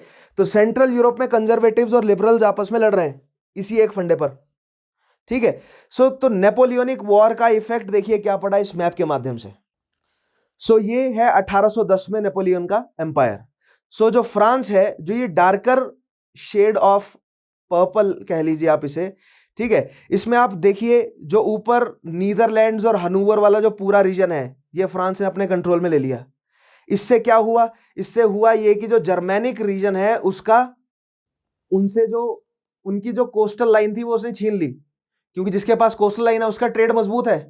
तो जो नॉर्थ सी की कोस्ट लाइन है वो फ्रांस ने अपने कंट्रोल में ले ली। समझ रहे हैं? इन छोटी छोटी चीजों का मतलब होता है पॉलिटिकल मूव है। कोस्ट लाइन कंट्रोल में लेने का मतलब क्या है? ट्रेड आपने कंट्रोल में ले लिया ना, ठीक है। तो इन मैप्स में आप क्या देखते हैं? मैप्स में आप केवल ये थोड़ी देखेंगे कि इतना इतना एरिया कंट्रोल किया, आप ये देखिए ना कि उस एरिया की पॉलिटिकल सोशियो इकोनॉमिकल इंपॉर्टेंस क्या है, ठीक है। तो हनूवर वाला या सदर्न डेनमार्क वाला रीजन अगर फ्रांस अपने कंट्रोल में ले ले रहा है तो इसका मतलब यह है कि इसने जो जर्मेनिक रीजन है उनसे उनकी कोस्ट लाइन छीन ली। कोस्ट लाइन छीन ली तो अब वो ट्रेड नहीं कर सकते, तो प्रॉफिट किसको जा रहा है? फ्रांस को, ठीक है। लेकिन उसके आगे जो कन्फेडरेशन ऑफ द राइन है, अब राइन, दिस इज दैट रिवर राइन, देख रहे हैं आप, ये जो रिवर है, इस रिवर के आगे का जो एरिया है ये जर्मन डोमिनेटेड, जर्मन मतलब भाषा से डोमिनेटेड है, ये जर्मन भाषा बोलते हैं यहाँ पर लोग ज्यादा। लेकिन this was the holy Roman empire dissolved in 1806 by Napoleon, और इसकी जगह इसने कन्फेडरेशन ऑफ राइन बनाई, that was under the control of France, ठीक है। अब after the fall of Napoleon and Napoleon के जाने के बाद, और फिर से एक बार मैंने आपको बताया था ना, नेपोलियन गया और फिर से एक बार क्या हुआ, जो कांग्रेस बैठी 1815 में, उन्होंने फिर से जो है वो होली रोमन एम्पायर को बांध दिया, बट इस बार किस नाम से? जर्मन कन्फेडरेशन से। तो वो मैप हमने देख लिया है। लेकिन इस मैप के माध्यम से आपको केवल यह समझना है कि किस तरह प्रेशर डाला फ्रांस ने जर्मनी के ऊपर, और जर्मनी के लोगों में या जो देखिए, पीजेंट्री का कुछ जो है वो ज्यादा बड़ा रोल नहीं था पॉलिटिकल अफेयर्स को मनूवर करने में। पीजेंट्री का यूज किया जाता था युद्ध में, उनको लड़वाने में, ठीक है, जो पॉलिटिकल मनूवर्स थे वो यही जंकर्स, एरिस्टोक्रेट्स, बड़े मर्चेंट्स, बड़े मोनार्क्स, इनका आपस में जो डिस्प्यूट था उसी के माध्यम से हमें ये पॉलिटिकल हिस्ट्री मिली है सारी। ठीक है, सो बेसिकली वर्ल्ड हिस्ट्री में भी हम पॉलिटिकल हिस्ट्री पर जो है वो अपना एम्फोसिस रख रहे हैं, लेकिन आर्ट कल्चर पे भी ले जाएंगे, सबाल्टर्न पे भी आपको मैं ले जाऊंगा, लेकिन मुख्य तौर पर आपको ये समझना पड़ेगा कि हम पॉलिटिकल हिस्ट्री को कंसीडर कर रहे होते हैं। अब आइए अब देखते हैं रोल ऑफ प्रूशिया। प्रूशिया का क्या रोल रहा जर्मन यूनिफिकेशन में। सोशियो इकोनॉमिक फैक्टर हमने देखे कि लोगों को धीरे धीरे ये लगा कि अब हमें नेशन बनाना चाहिए। क्यों? क्योंकि जो मोनार्कीज है, जो ओल्ड फ्यूडल ऑर्डर है वो, और जो बटे हुए स्टेट्स हैं वो एक दूसरे को ट्रेड नहीं करने दे रहे। तो पहला वाला पॉइंट हमारा वहां से जस्टिफाई होता है। दूसरा, नेपोलियनिक वॉर की वजह से लोगों के अंदर इक्वालिटी, फ्रेटर्निटी, ये सब लिबर्टी की भावनाएं आई, तो लोगों में वो ये भावनाएं जागी कि नहीं, हमें नेशन बिल्ड करना है, हमें एक पार्लियामेंट की एस्टेब्लिशमेंट होनी चाहिए। वहां से हमें लिबरल आइडियोलॉजी आती हुई दिखी फ्रांस में। ठीक है, और कांग्रेस ऑफ वियना मैंने एक्सप्लेन किया है कि क्यों शक्तियों को कंटेन करने की जरूरत भी थी, ताकि यूरोप में कोई भी ऐसी बड़ी शक्ति ना बन जाए जो बाकी यूरोपियन शक्तियों को ओवरपावर कर ले। इसलिए फ्रांस को कंटेन किया गया, इसीलिए जर्मनी को बांध के रखा गया, इसलिए प्रूशिया और ऑस्ट्रिया ने जर्मन कॉन्फेडरेशन को कंट्रोल में रखा। क्योंकि अगर जर्मन कॉन्फेडरेशन पूरी प्रूशिया को दे दी जाती, मान लीजिए जर्मन कांग्रेस ऑफ वियना में प्रूशिया को, पूरे प्रूशिया को या पूरे ऑस्ट्रिया को क्यों नहीं इंक्लूड किया गया जर्मन कॉन्फेडरेशन में? अगर मान लीजिए पूरा प्रूशिया जो है वो जर्मन कॉन्फेडरेशन में इंक्लूड कर लिया जाता तो जर्मनी बहुत बड़ा बन जाता, और वो कुछ समय बाद ऑस्ट्रिया के लिए, रशिया के लिए, स्पेन के लिए, फ्रांस के लिए खतरा बन जाता। ठीक है, जो मोनार्कीज हैं वो 1815 में क्या चाहते थे? पॉलिटिकल बैलेंस बने, इसीलिए ऑस्ट्रिया को भी पूरी तरह इंक्लूड नहीं किया गया और प्रूशिया को भी। पहला कारण ये। और दूसरा कारण ये कि अगर कुछ हिस्सा ऑस्ट्रिया का जर्मन कॉन्फेडरेशन से बाहर रहेगा और कुछ हिस्सा प्रूशिया का जर्मन कॉन्फेडरेशन से बाहर रहेगा, तो उनका एक्सटर्नल इन्फ्लुएंस रहेगा जर्मन कॉन्फेडरेशन पर। तो दोनों तरीके से सोच रहे थे वो। तो इसी तरह आपको डिप्लोमेसी को बारीकी से समझना है कि क्या इंपॉर्टेंस होती है डिप्लोमेसी की, कैसे उन्होंने, किस बिना पर उन्होंने ये सब फैसले लिए हैं। ठीक है, इन छोटी छोटी चीजों को समझना बहुत इंपॉर्टेंट है आपके लिए, बहुत अनिवार्य है। अब देखते हैं यूनिफिकेशन ऑफ जर्मनी में प्रूशिया का क्या रोल है। ठीक है, देखिए मैंने आपको बताया ना, सेंट्रल यूरोप में दो मुख्य भाषा बोलने वाला रीजन, जर्मन और इटालियन। ठीक है, जर्मन भाषा बोलने वालों में दो मुख्य शक्तियां, प्रूशिया और ऑस्ट्रिया। यानी अगर जर्मनी को राष्ट्र बनाएगा तो या तो प्रूशिया बनाएगा या तो ऑस्ट्रिया बनाएगा। यह बात हमें क्लियर हो गई। और हमें धीरे धीरे बाद में पता चला कि जर्मनी को राष्ट्र किसने बनाया? प्रूशिया ने, ऑस्ट्रिया ने नहीं बनाया। ऑस्ट्रिया बाद में जो है वो डिसइनकॉर्पोरेट हो गया और एक अलग राष्ट्र के रूप में छोटे छोटे टुकड़ों में भी बटा और हंगरी में भी टूटा है। ऑस्ट्रिया और हंगरी दोनों अलग हो गए एक्चुअली। खैर, रोल ऑफ प्रूशिया देखिए, Prussia enjoyed several advantages that would eventually help in forge a strong German state. First of all, unlike Austro-Hungarian Empire, Prussia had a mainly German population. देखिए, Austro-Hungarian जो population है उसमें खींचतान क्या थी कि obviously जो ऑस्ट्रो पॉपुलेशन थी वो जर्मन स्पीकिंग थी, जो हंगेरियन पॉपुलेशन थी वो ऑब्वियसली हंगेरियन स्पीकिंग थी। उसके अलावा और भी बहुत से जो है वो एथनिसिटी थी वहां पर, क्योंकि ऑटोमन एम्पायर की प्रॉक्सिमिटी होने की वजह से ऑटोमन लोग भी थे उसमें। तो सदर्न या सदर्न ईस्टर्न यूरोपियन रीजन में होने की वजह से जो ऑस्ट्रो हंगेरियन जो रीजन था वो मल्टी एथनिक था। That means there were many nations within that nation. समझ रहे हैं ना, नेशन की डेफिनेशन क्या बोली हमने? कल्चरल रीजन, सिमिलर लैंग्वेज वाला region, that is a nation.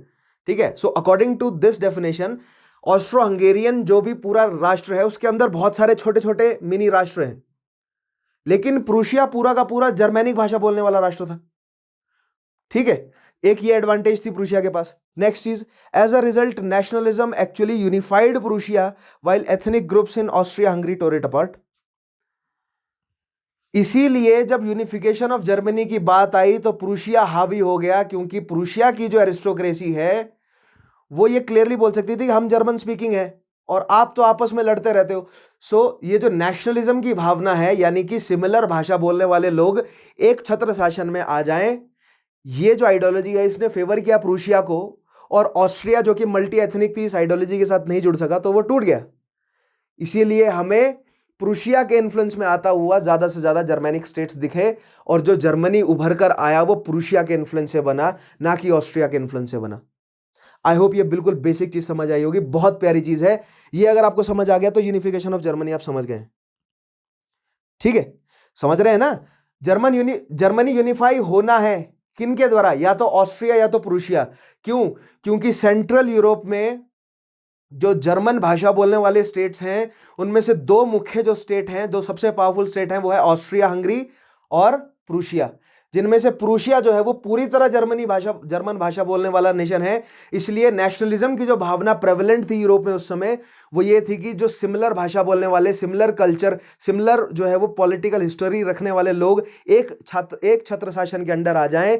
ये जो आइडियोलॉजी है ये प्रूशिया के फेवर में आ गई। इसलिए जो जर्मनी यूनिफाई हुआ वो प्रूशिया के इन्फ्लुएंस से हुआ, ऑस्ट्रिया हंगेरियन इन्फ्लुएंस से नहीं हुआ। और इसके फलस्वरूप क्या हुआ? इसके फलस्वरूप युद्ध हुए, क्योंकि अब बात धीरे धीरे क्लियर होने लगी कि प्रूशिया का जर्मन कन्फेडरेसी पर इन्फ्लुएंस है।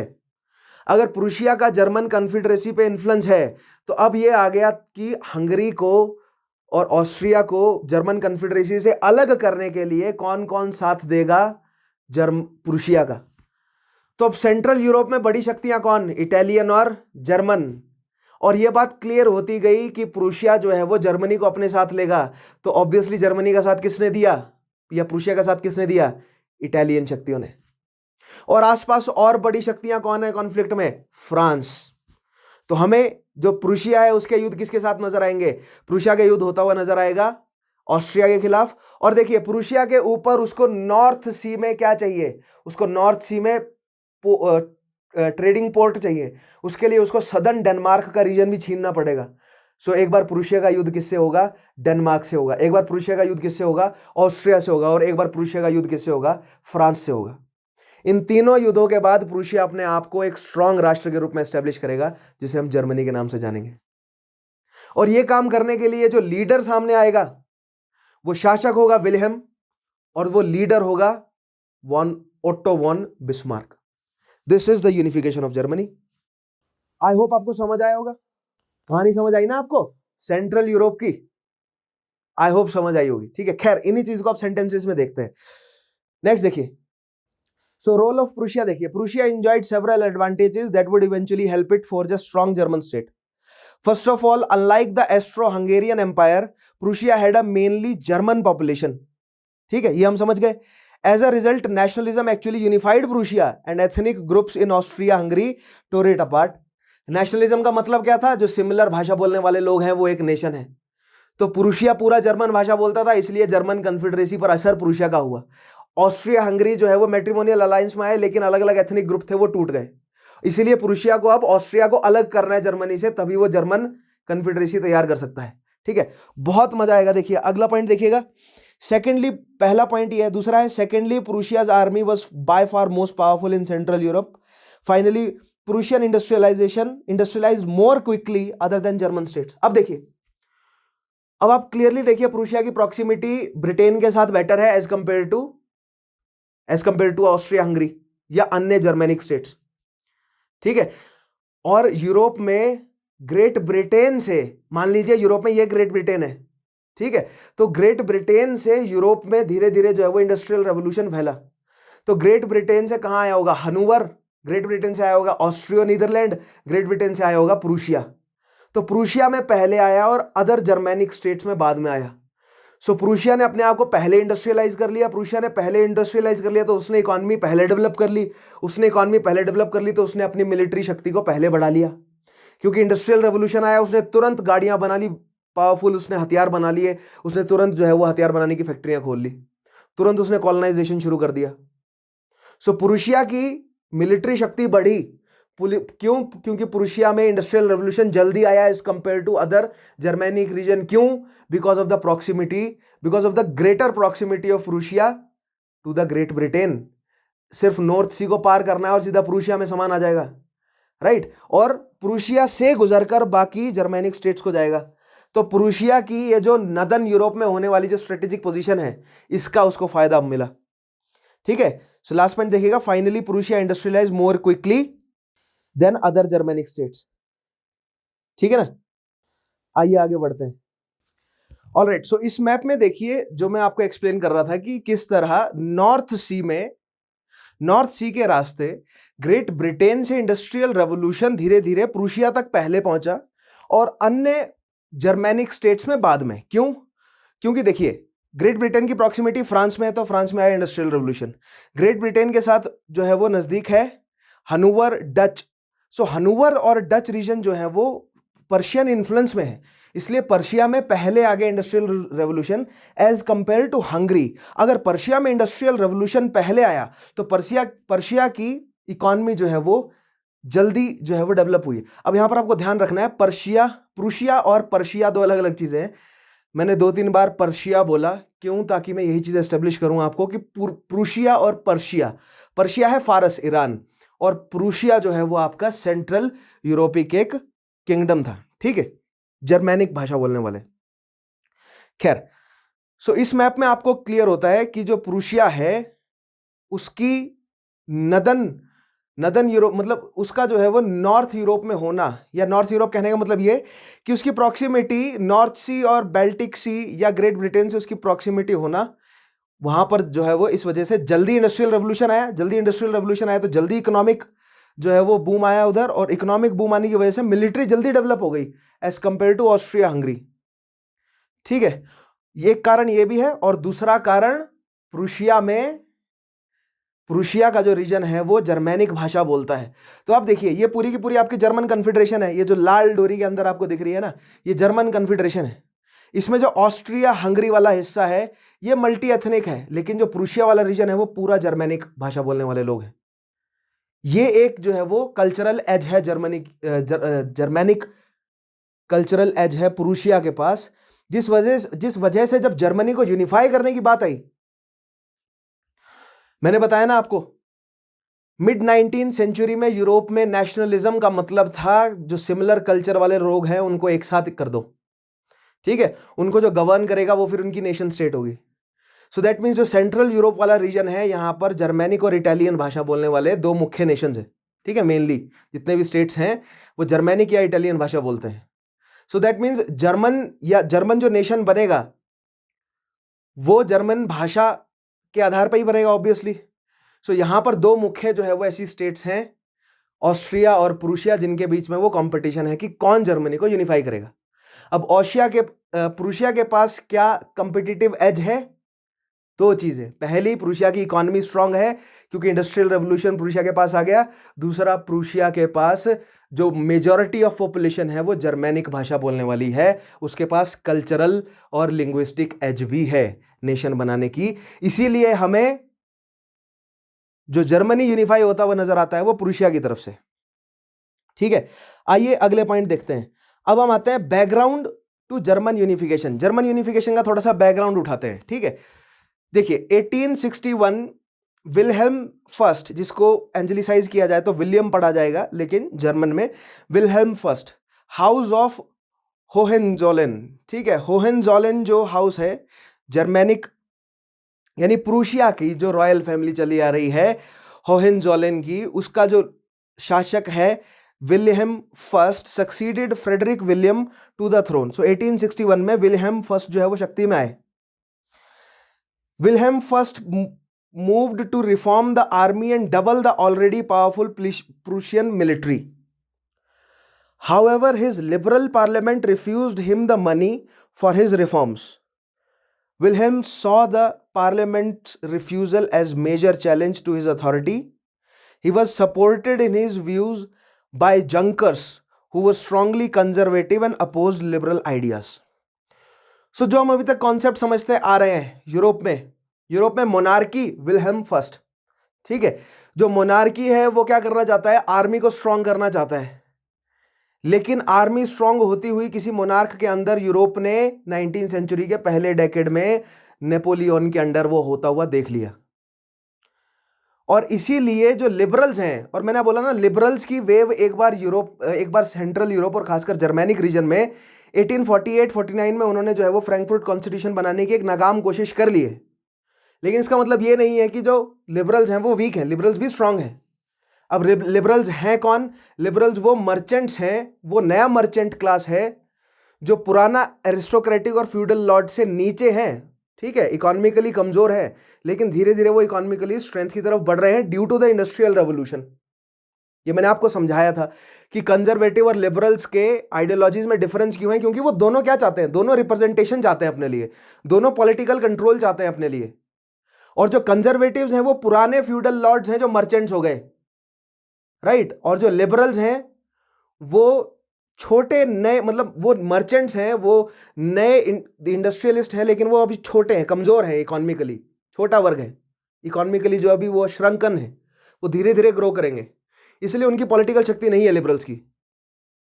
और लिबरल्स अपने लिए एक अलग पॉलिटिकल अथॉरिटी, अलग पॉलिटिकल रिप्रेजेंटेशन चाहते हैं जो कि पार्लियामेंट के फॉर्म में हो। और कंजर्वेटिव चाहते हैं कि मोनार्की बनी रहे, मोनार्की के साथ वो जुड़े रहे। तो जो मोनार्क है विल्हेल्म, वो उसके लिए अभी बेस्ट ऑप्शन क्या है कि वो कंजर्वेटिव्स को अपने साथ जोड़े।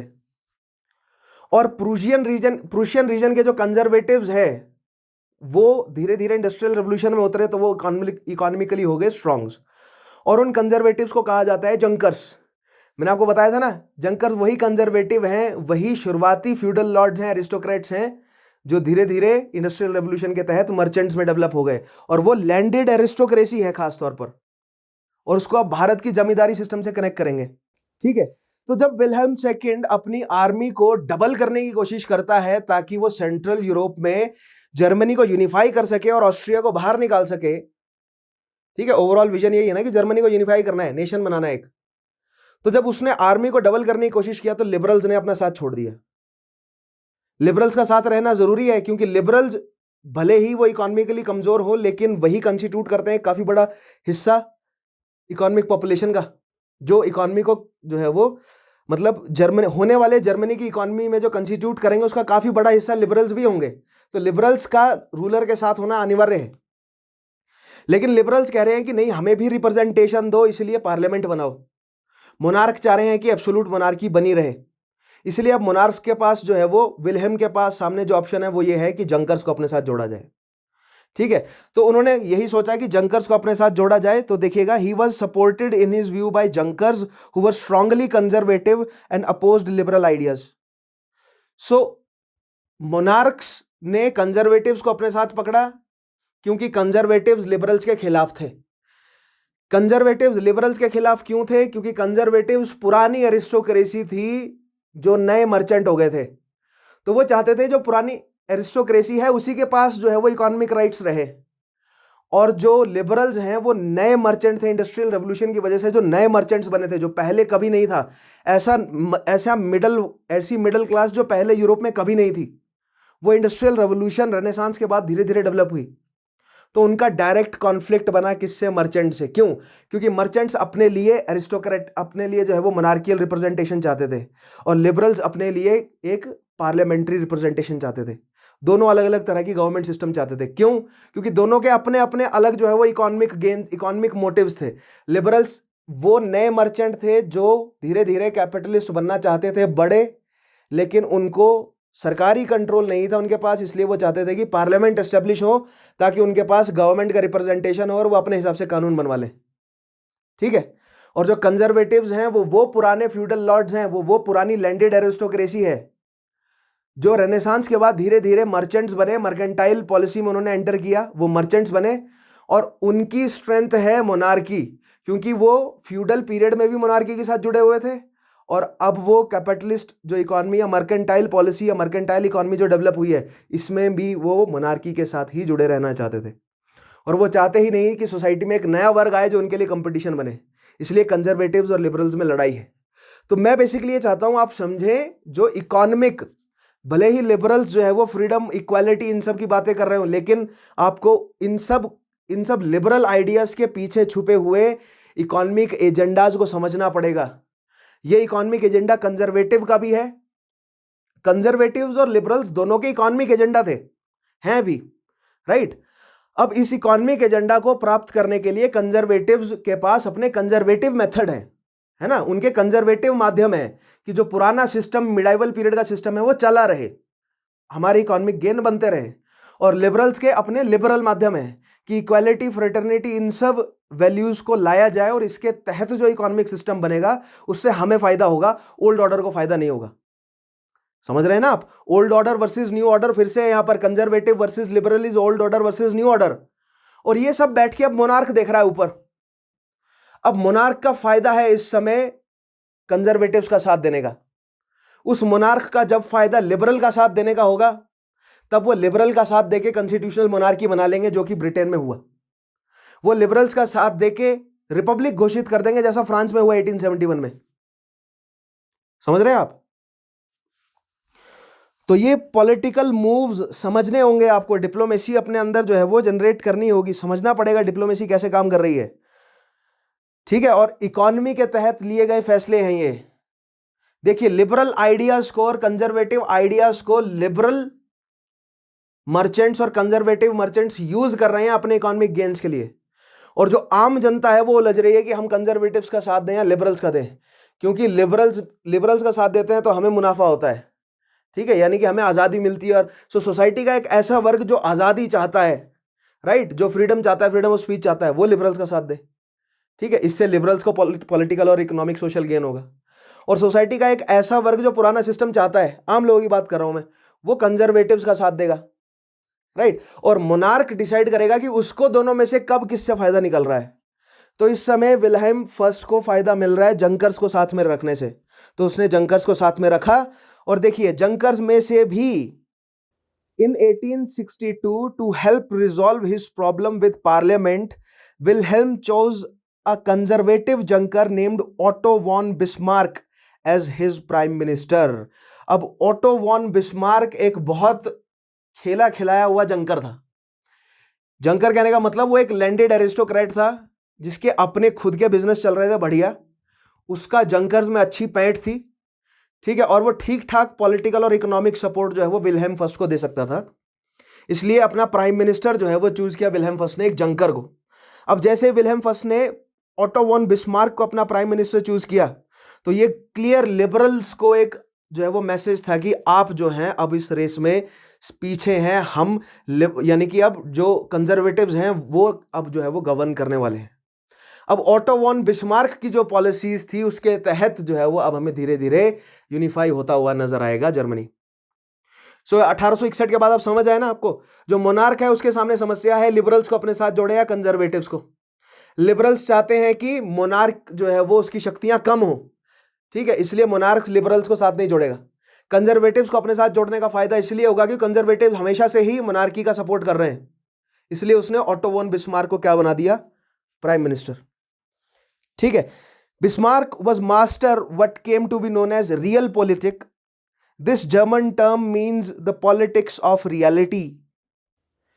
The word described tough power politics with no room for idealism. With realpolitik as his style, Bismarck became one of the commanding figures of German history. देखिए, बहुत इंपॉर्टेंट पॉइंट है।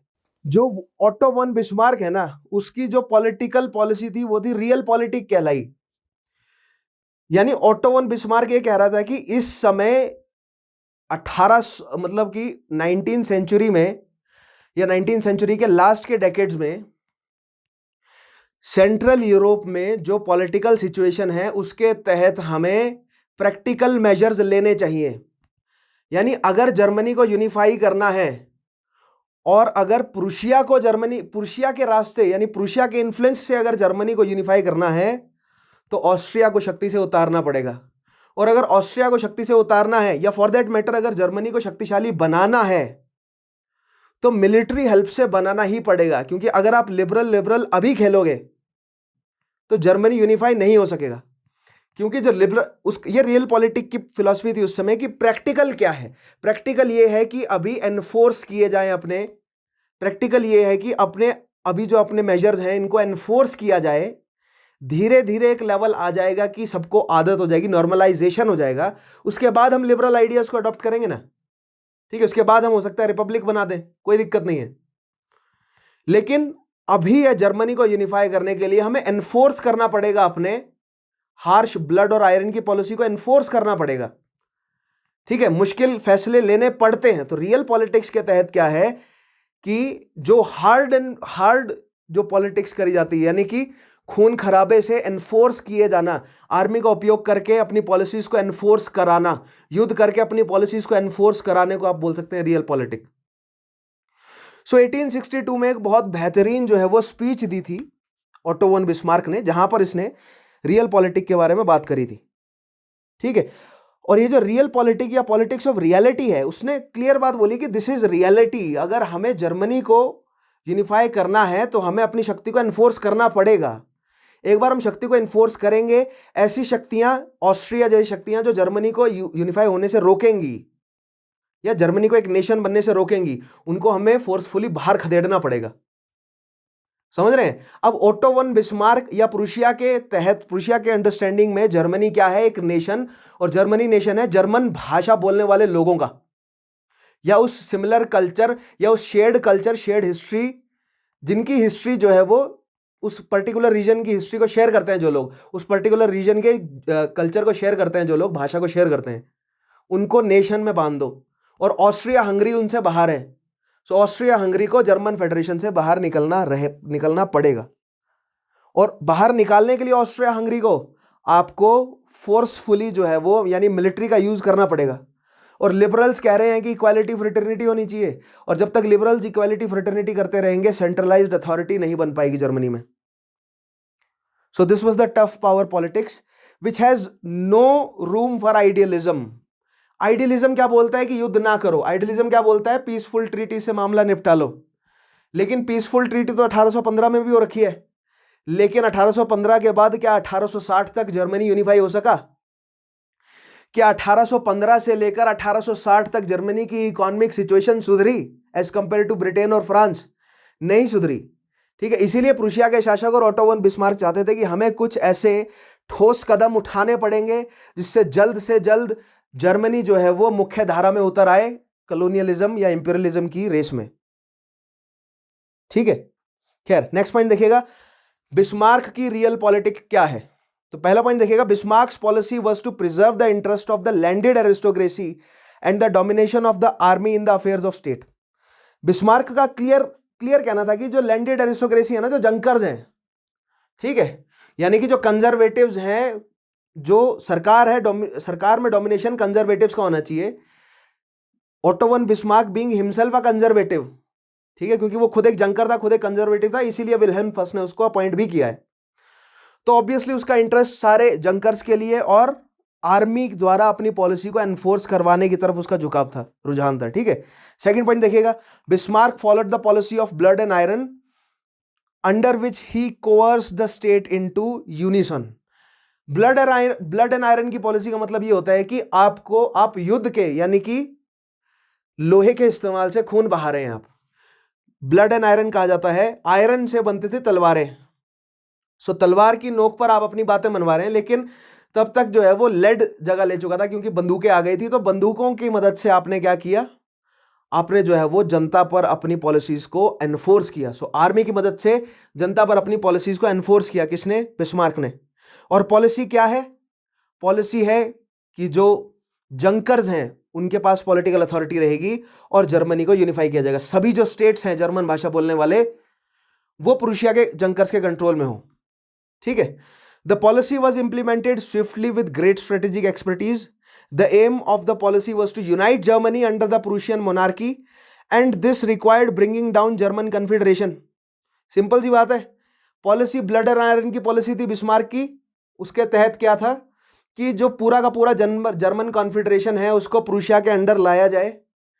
प्रूशिया के अंडर पूरा का पूरा जर्मन कॉन्फेडरेशन आएगा, उसी से ही जर्मन इकोनॉमी रिवाइव होगी। अब देखिए इस गोल को अचीव करने के लिए कौन कौन से युद्ध किए गए। तो मैंने आपको बताया ना, सेंट्रल यूरोप में हमने मैप देखा, उसमें प्रूशिया दिखता है हमें। प्रूशिया के बाद जो है वो होली रोमन एम्पायर, ऊपर हनूवर साइड में जो है वो हमें डच नजर आते हैं। ठीक है, उसके आगे फ्रांस है, नीचे हमें बवेरिया, बवेरिया के नीचे स्विट्जरलैंड, स्विट्जरलैंड के नीचे इटली, और साउथ ईस्ट में हमें हंगरी, ऑस्ट्रिया, और उसके नीचे ऑटोमन, और फिर इधर ईस्ट में हमें क्या नजर आता है? पोलिश, लिथुआनिया, और फिर उसके आगे France, sorry not France but Russia. तो इस समय प्रूशिया को करना क्या होगा? प्रूशिया को जो 39 स्टेट्स है उसको तो जोड़ना है और ऑस्ट्रिया को अलग करना है, ताकि जो जर्मन भाषा बोलने वाले लोग हैं वो सब एक साथ हो जाएं। और उसके अलावा डेनमार्क का जो सदर्न पार्ट है उसको अपने कंट्रोल में लेना है, ताकि नॉर्थ सी के साथ डायरेक्ट जो है वो प्रूशिया को पोर्ट मिल जाए, नॉर्थ सी में ट्रेड करने के लिए, ब्रिटेन के साथ ट्रेड करने के लिए प्रूशिया को डायरेक्ट पोर्ट्स मिल जाए। एक ये काम भी करना है उन्हें, ठीक है। दैट मीन्स उनका युद्ध जो है वो 3 शक्तियों के साथ होगा मुख्यतः, क्योंकि पॉलिश लुथियानिया जर्मन भाषा बोलने वाले लोग हैं और वो जर्मन कन्फेडरेसी से बाहर थे, इसलिए उनके साथ कोई कॉन्फ्लिक्ट नहीं है। सो कॉन्फ्लिक्ट होगा डेनमार्क के साथ, कॉन्फ्लिक्ट होगा ऑस्ट्रिया के साथ और कॉन्फ्लिक्ट होगा फ्रांस के साथ, ठीक है। और सपोर्ट करेगा जर्मनी का इटली, क्योंकि सेंट्रल यूरोप में जो यूनिफाई होगी 2 शक्तियां, वो जर्मनी और इटली यूनिफाई होंगी, ठीक है। तो अब देखिएगा, Bismarck's Prussia first fought a war in 1864, जिसको कहा जाता है, जो कि समस्या थी श्लेज़विग होल्स्टीन क्वेश्चन। अब ये श्लेज़विग होल्स्टीन, ये वही डेनमार्क, मैं आगे आपको मैप के माध्यम से भी बताऊंगा, डेनमार्क के नीचे जो सदर्न डेनमार्क का जो हिस्सा है, जो कि प्रूशिया को नॉर्थ सी में कोस्टल रीजन या पोर्ट्स प्रोवाइड करेगा, ये वो रीजन है क्या, श्लेज़विग होल्स्टीन कहा जाता है इस रीजन को, ठीक है। अब यहां पर प्रूशिया और ऑस्ट्रिया को दोनों को चाहिए ये। ऑस्ट्रिया को क्यों चाहिए? क्योंकि अगर ऑस्ट्रिया के पास ये पोर्ट होगा तो वो इंडस्ट्रियल रेवोल्यूशन ला सकता है अपने अंडर, कहां से, ब्रिटेन से, ठीक है। ब्रिटेन से जो है वो इक्विपमेंट्स टेक्नोलॉजी को इंपोर्ट कर सकता है, प्लस उसके पास कोस्टल लाइन भी हो जाएगी। लेकिन ध्यान से देखिएगा, लेकिन अगर ये रीजन आ जाता है किसके पास, प्रूशिया के पास, सॉरी ऑस्ट्रिया के पास, तो दूरी, लैंड की दूरी अभी भी बनी रहेगी। मैं आपको मैप के माध्यम से समझाऊंगा क्या है, ठीक है। लेकिन देखिएगा, ये जो वॉर हुई 1864 में, श्लेज़विग होल्स्टीन की वॉर, या श्लेज़विग वॉर भी कहा जाता है, सेकंड श्लेज़विग वॉर कहा जाता है इसे, इन alliance with Austria against Denmark. अब यहां पर प्रूशिया ने डेनमार्क को हराना था तो ऑस्ट्रिया को अपने साथ लिया, to annex most of the territory of German confederation, ठीक है। Then he allied with Italy in 1866 to defeat Austria and removed it from German confederation, ठीक है। तो जो डेनमार्क का रीजन डेनमार्क से छीना बिस्मार्क ने, पहले देखिए 64 की लड़ाई में डेनमार्क, सदर्न डेनमार्क का हिस्सा ऑस्ट्रिया की मदद से डेनमार्क से छीना, और फिर 66 में इटली की मदद से ऑस्ट्रिया को हरा दिया और वो हिस्सा प्रूशिया ने अपने कंट्रोल में ले लिया। अभी मैप में बताऊंगा पूरा डिस्प्यूट क्या है, ठीक है।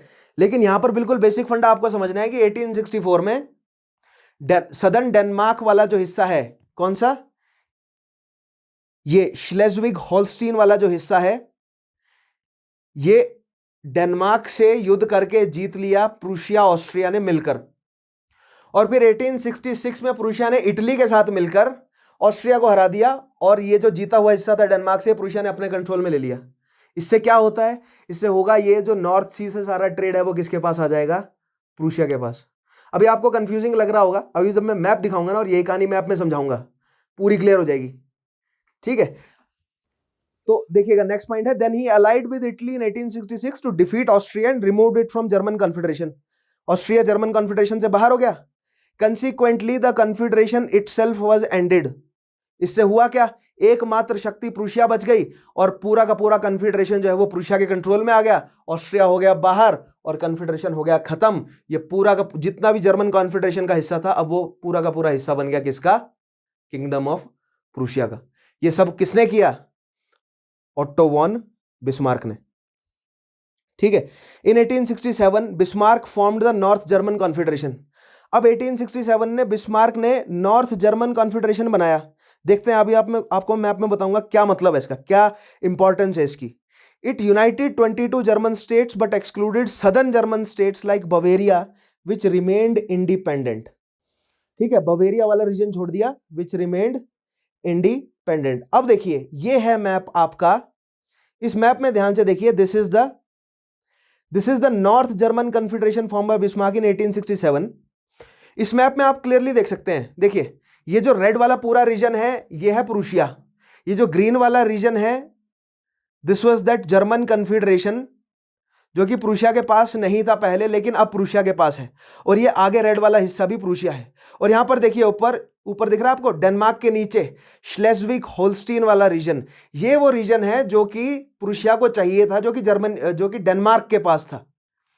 1864 में प्रूशिया ने ऑस्ट्रिया की मदद से युद्ध लड़कर यह हिस्सा ले लिया, ठीक है। और फिर 1866 में इटली की मदद से ऑस्ट्रिया को हराया और यह हिस्सा वापस अपने पास रख लिया। समझे नहीं? चलो फिर से बताता हूं। 1864 में सदर्न डेनमार्क का जो ये हिस्सा है यह अभी डेनमार्क के पास है, ठीक है। प्रूशिया को यह हिस्सा क्यों चाहिए? क्योंकि नॉर्थ सी का जो ट्रेड रूट है, बड़े मैप में देखिएगा यहां पर ये बॉक्स आ गया, इस वजह से ये व्यू रुक गया। लेकिन अगर आपने यूरोप का मैप अपने सामने रखा हुआ, अगर एटलस रखी हुई, तो आपको समझ आ जाएगा, ठीक है। जो नॉर्थ सी वाला हिस्सा है जो कि प्रॉक्सिमिटी प्रोवाइड करता है प्रूशिया को यूनाइटेड किंगडम से, जो यूनाइटेड किंगडम से इंपोर्ट करने में मदद करेगा प्रूशिया को। किस चीज का इंपोर्ट? टेक्नोलॉजी का और गुड सर्विसेज, हर चीज का इंपोर्ट करने में। और प्रूशिया को प्रोवाइड करेगा कोस्ट लाइन, किस में? नॉर्थ सी में, ताकि अटलांटिक ओशियन में प्रूशिया जो है वो जुड़ सके कॉलोनियलिज्म और इंपीरियलिज्म के बिजनेस में, ठीक है। इसलिए ये सदर्न डेनमार्क वाला हिस्सा प्रूशिया के लिए बहुत क्रूशियल है, ठीक है। सो इस सदर्न डेनमार्क वाले हिस्से को अपने कंट्रोल में लेने के लिए प्रूशिया को डेनमार्क को हराना है। लेकिन डेनमार्क में इंडस्ट्रियल रेवोल्यूशन जल्दी आ गया, इसलिए डेनमार्क स्ट्रांग है। इसलिए डेनमार्क को हराने के लिए ओटो वॉन बिस्मार्क ने ऑस्ट्रिया की मदद ली। सो 1864 की जो लड़ाई है उसमें ऑस्ट्रिया के साथ मिलके उसने डेनमार्क को हराया और ये सदर्न डेनमार्क वाला हिस्सा अपने अंदर ले लिया, अपने कंट्रोल में ले लिया प्रूशिया ने। अब ऑस्ट्रिया प्रूशिया को बोलने लगा कि ये डेनमार्क वाला हिस्सा जो है वो हमें चाहिए। क्यों? क्योंकि ऑस्ट्रिया को भी तो ट्रेड करना है, ठीक है। सो अब दूसरा चरण बिस्मार्क के पास क्या रहा कि अब ऑस्ट्रिया को पिक्चर से हटाया जाए, ठीक है। ऑस्ट्रिया को पिक्चर से हटाने के लिए इटली की मदद ली गई बिस्मार्क द्वारा। बिस्मार्क ने इटली की मदद ली और 1866 में इटली की मदद से उसने डेनमार्क वाले क्षेत्र से खदेड़ भगाया ऑस्ट्रिया को, और ये जो सदर्न डेनमार्क वाला हिस्सा है ये पूरी तरह प्रूशिया के कंट्रोल में आ गया। और अब 1867 में बिस्मार्क ने जो नदन हिस्सा है, ठीक है, जो नदन हिस्सा है पूरा जर्मनिक भाषा बोलने वाले जो पूरे लोगों का जो नदन हिस्सा है उसको नॉर्दर्न जर्मनी में कन्वर्ट कर दिया। और जो सदर्न हिस्सा है जो आपको दिख रहा है ना, बवेरिया वाला रीजन, ये देखिए, ये जो ऑरेंज है बवेरिया वाला जो रीजन है, इसको अलग रहने दिया। क्यों? Because this Bavarian region would act as a buffer towards Italy as well as Austria, इसलिए उसको उसने जर्मनी में पूरी तरह इन्वॉल्व नहीं किया। अदरवाइज बवेरियन जो रीजन है वो जर्मन भाषा बोलते हैं ऑब्वियसली, लेकिन वो एक बफर लैंड की तरह ट्रीट किया उसने, तो अपने आप को जो है वो एक डिस्टेंस में रखा इटली से। और अब ये जो बफर है ये स्विस की तरफ भी, इस बफर का यूज वो फ्रांस की तरफ भी कर सकता है, इस बफर का यूज वो ऑस्ट्रिया की तरफ भी कर सकता है, इस बफर का यूज वो किस में कर सकता है? नीचे इटली की तरफ भी। सो जब तक वो नॉर्दर्न जर्मनी को स्ट्रेंथन नहीं कर लेता है, पूरा स्ट्रांग नहीं कर लेता है, तब तक उसने सदर्न जर्मनी को नहीं जोड़ा। सो ये था ओटो वॉन बिस्मार्क का दिमाग। आई होप आपको ये पूरा इशू समझ आया होगा। सो अभी तक northern part of Germany unify हो गया है, जैसे ही सदर्न पार्ट जुड़ जाएगा हमारा यूनिफिकेशन ऑफ जर्मनी तैयार हो जाएगा, ठीक है। खैर अब आगे बढ़ते हैं। सो आई होप आपको ये समझ आया होगा कि ये पूरा डिस्प्यूट क्या है शेल्सविग होल्स्टीन का, और ऑस्ट्रिया को क्यों चाहिए था वो रीजन, और 1864 और 66 का युद्ध आपको समझ आया होगा, ठीक है। अब नेक्स्ट पॉइंट देखिएगा, the constitution of his confederation made Prussian king the hereditary head of the state. उसने जो नॉर्दर्न जर्मनी बनाया उसका हेरिडिटरी हेड जो है वो प्रूशियन किंग को अपॉइंट किया, ठीक है। The southern states followed a pro Austria policy but were forced to unite after the German victory of Franco Prussian war of 1870। देखिए 1867 के बाद 1870 में अब फ्रैंको प्रूशियन वॉर हुआ। पहले उसने डेनमार्क को हराया, डेनमार्क वाला सिस्टम अपने कंट्रोल में लिया, ठीक है, वो उसके लिए जरूरी था। फिर उसके बाद 66 में उसने ऑस्ट्रिया को साइड किया, ठीक है, और जो जर्मनिक कन्फेडरेशन है उसको प्रूशिया नॉर्दर्न जर्मनी के रूप में कंसोलिडेट किया। सदर्न जर्मनी अभी भी ऑस्ट्रिया के इन्फ्लुएंस में है, इसलिए उसको बफर लैंड की तरह उसने छोड़ दिया, धीरे धीरे उसको भी एब्जॉर्ब करेंगे वो। लेकिन अब फ्रांस बचा एक शक्ति, ठीक है, फ्रांस भी तो एक बड़ी पॉलिटिकल शक्ति है ना, तो अब फ्रांस को सबडू करने की बारी थी। सो 1870 में युद्ध होता है फ्रांस के साथ, जिसको फ्रैंको प्रूशियन वॉर कहा जाता है, जिससे फाइनली जो सदर्न, क्योंकि पिछले मैप में आपने देखा ना कि जो बवेरिया वाला रीजन है वो फ्रांस और ऑस्ट्रिया के बीच में है, तो फ्रांस और ऑस्ट्रिया के इन्फ्लुएंस में है वो, ठीक है। तो बवेरिया वाला रीजन 67 में नहीं जुड़ सका जर्मनी में, वो 70 में जब प्रूशिया ने फ्रांस को हराया है तब जाकर उसने जोड़ा। ठीक है। अब 1870 में जो ये युद्ध है ये क्यों हुआ देखिएगा। In 1870 the establishment of democratic republic, the French king Louis Bonaparte declared a war on Germany in 1870. He wanted to use war to lend credibility to his regime. On the other hand, Bismarck was also partially responsible for provoking the French for war. The result was that France was defeated and it declared itself republic in 1871. 1870 का Franco Prussian war का result France के लिए क्या हुआ कि France को अपने आप को रिपब्लिक घोषित करना पड़ा। फ्रांस का जो नया बना शासक था ना, फ्रेंच किंग लुई बोनापार्ट, अब जो लुई बोनापार्ट है ना, वो चाहता था कि मेरा नाम इतिहास में, मेरे नाम पे ग्लोरी हो। तो अगर आपको अपने आप को प्रूव करना है तो सबसे मुश्किल, सबसे बड़ी जो समस्या है उसको अगर आप हल कर देते हैं तो आपको क्रेडिबिलिटी मिल जाती है। तो उसने डायरेक्टली जर्मनी को चैलेंज कर दिया। जर्मनी को चैलेंज कैसे किया? जर्मनी को चैलेंज किया उसने कि स्पेन का शासक जो है वो घोषित किया उसने प्रूशिया के एक प्रिंस को। तो इतना डीप में जाने की हमें जरूरत नहीं है, लेकिन कहने का मतलब उसने प्रूशिया की पॉलिटिक्स में मेडलिंग करी। इसमें डायरेक्टली जो है वो जर्मनी कॉन्फ्लिक्ट में आ गया, किसके? फ्रांस के। फिर फ्रैंको जो प्रूशियन वॉर है हमें देखने को मिलता है 1870 में, जिसमें लुई बोनापार्ट की हार हुई और 1871 में फ्रांस जो है वो रिपब्लिक घोषित हो गया। और जो एक रिपब्लिक है वो इस तरह का एक्सपेंशन नहीं करेगा। तो रिपब्लिक होने की वजह से अब उसकी सिचुएशन जो है वो एज कंपेयर टू जर्मनी कमजोर हो गई। तो सदर्न पार्ट यानी बवेरिया जो है वो एब्जॉर्ब कर लिया किसने? जर्मनी ने। या जो नया फॉर्म नॉर्दर्न जर्मनी स्टेट था जो कि बेसिकली प्रूशिया ही था जो एक्सपेंड कर गया। ठीक है, नेक्स्ट देखिएगा। The war and the consequent German victory made Germany the most powerful country in the Central Europe and therefore made it easier for Bismarck to absorb the rest of the German states into a united Germany. So after the defeat in Franco-Prussian War, France जब हार गया 1870 की Franco-Prussian War, so Bismarck के लिए रास्ता एकदम clear हो गया और उसने बाकी की सभी स्टेट्स को अंदर जोड़ लिया। और ये मैप हमें आखिरी में निकल कर दिखता है। So this was the unified Germany. ये वो यूनिफाइड जर्मनी है जो हमें 1871 में नजर आया। इस यूनिफाइड जर्मनी में देखिएगा बवेरियन वाला रीजन भी आ गया नॉर्दर्न जर्मनी के अगर। पहले नॉर्दर्न जर्मनी में बवेरिया वाला रीजन नहीं था, वो भी आ गया। ठीक है, और ऊपर देखिएगा हनोवर और सदर्न डेनमार्क, पूरा का पूरा प्रूशिया तो है ही। So this was the German Reich. आपने राइक वर्ड सुना होगा, कई बार राइक वर्ड यूज किया जाता है। थर्ड राइक कहा गया है। थर्ड राइक हमें वर्ल्ड वॉर सेकंड में पढ़ने को मिलेगा। Reich is the German word for realm. So this was the German realm. So this is the unified Germany due to the efforts of Otto von Bismarck. देखिए अब इस map में आपको clearly दिख रहा है ये जो सदर्न पार्ट है ना डेनमार्क का, ठीक है, कौन से वाला पार्ट जो मैंने आपको बोला ना, जो श्लेज़विग होल्स्टीन वाला जो रीजन है, देखिए नॉर्थ सी में जुड़ रहे हैं इसके पोर्ट्स, और जो नॉर्थ सी में पोर्ट जुड़ रहे हैं तो दैट मीन्स ये अटलांटिक से भी जुड़ेगा और ये ग्रेट ब्रिटेन से भी जुड़ेगा। इसीलिए इसकी इंपॉर्टेंस थी, इसीलिए ये सारा झगड़ा था। ठीक है, फ्रांस को 1870 में हराने के बाद बवेरिया भी जोड़ लिया। So this was the unified Germany. सो आज हमने ये पूरा का पूरा यूनिफाइड जर्मनी पढ़ा। ठीक है, अब एक काम और करते हैं, आपको मैं एक मैप और दिखाता हूं। ठीक है, that is the map of the 20th century. ठीक है, कि 20th सेंचुरी में किस तरह का नजर आता था हमारा यूरोप। ठीक है, तो अब ये मैप देखिए, इस मैप में आप क्लियरली देख सकते हैं कि 20th सेंचुरी में यूरोप कैसा दिख रहा है। ठीक है, यहां पर देखिए जर्मनी का एक्सटेंट कितना ज्यादा है। ये वही जर्मनी है जो अभी मैंने पहले आपको मैप दिखाया, यानी जो फाइनली यूनिफाइड फॉर्म है जर्मनी का। This is that unified form. ठीक है, so this is the Europe of 1914। इसमें आप क्लियरली देख सकते हैं बड़ी बड़ी शक्तियां आपको नजर आ जाएंगी।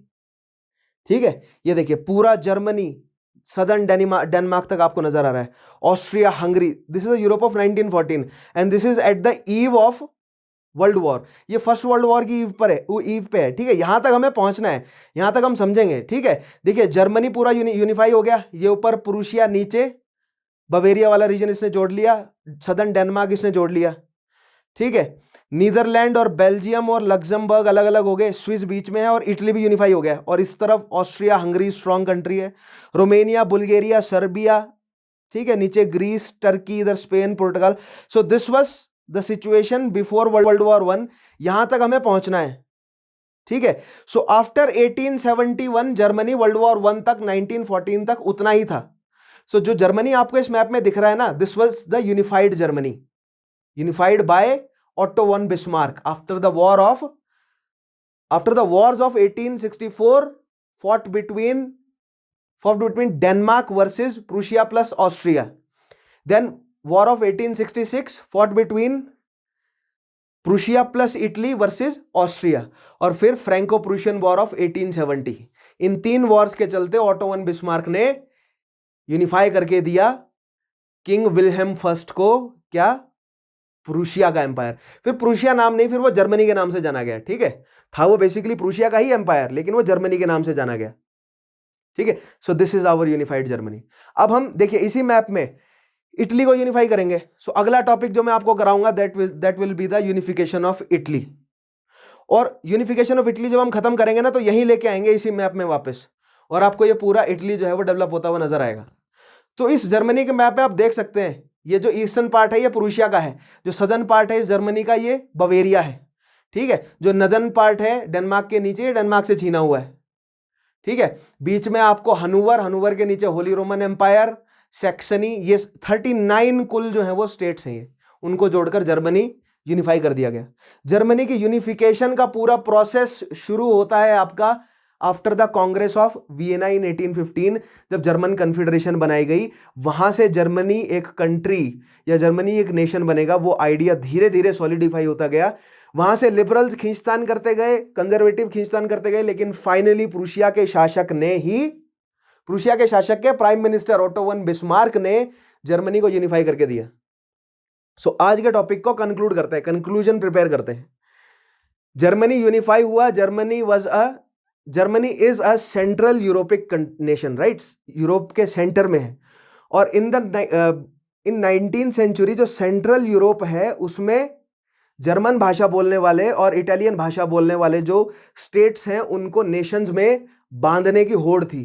क्यों? क्योंकि इंडस्ट्रियल रेवोल्यूशन धीरे धीरे हिट कर रहा था यूरोप में, और नेशंस को अपने आप को ज्यादा से बड़ा बनाना था ताकि वो कॉलोनियलिज्म की होड़ में उतर सके, ठीक है, इंपीरियलिस्टिक शक्तियों बन सके और अपने आप को वो अपनी इकोनॉमी को रिवाइव कर सके इंडस्ट्रियल रेवोल्यूशन के चलते, इसलिए नेशन बनाना था, ठीक है।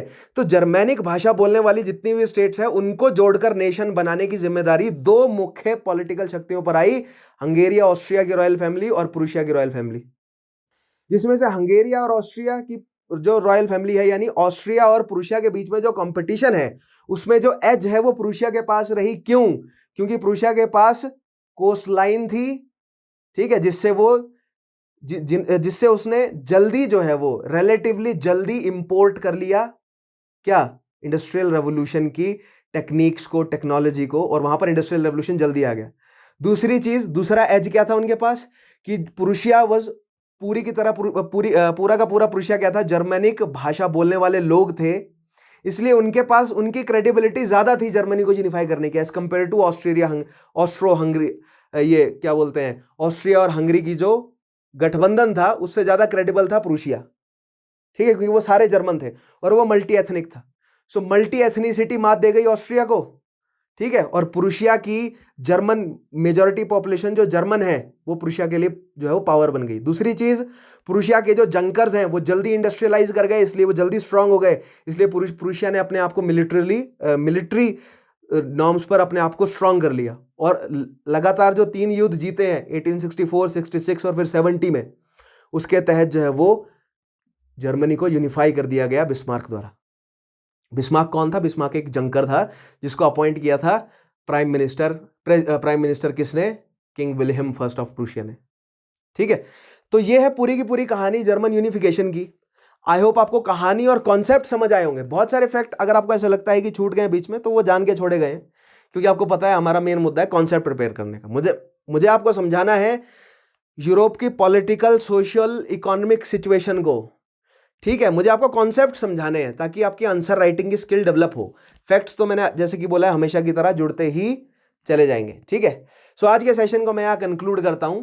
आई होप आपको सेशन अच्छा लगा होगा, आपको यूनिफिकेशन ऑफ जर्मनी समझ आया होगा कि जर्मनी को यूनिफाई करने का मतलब क्या है, जर्मनी को यूनिफाई करने के मेथड्स क्या क्या हो सकते थे और उसमें से कंजर्वेटिव्स की ही जीत क्यों हुई। ठीक है, खैर इटली को यूनिफाई करने के बाद जब मैं विश्व युद्ध की तरफ ले जाऊंगा कहानी को, तब हमें ये धीरे धीरे एक बड़ी पिक्चर, मैंने बोला ना बड़ी पिक्चर देखना शुरू कीजिए।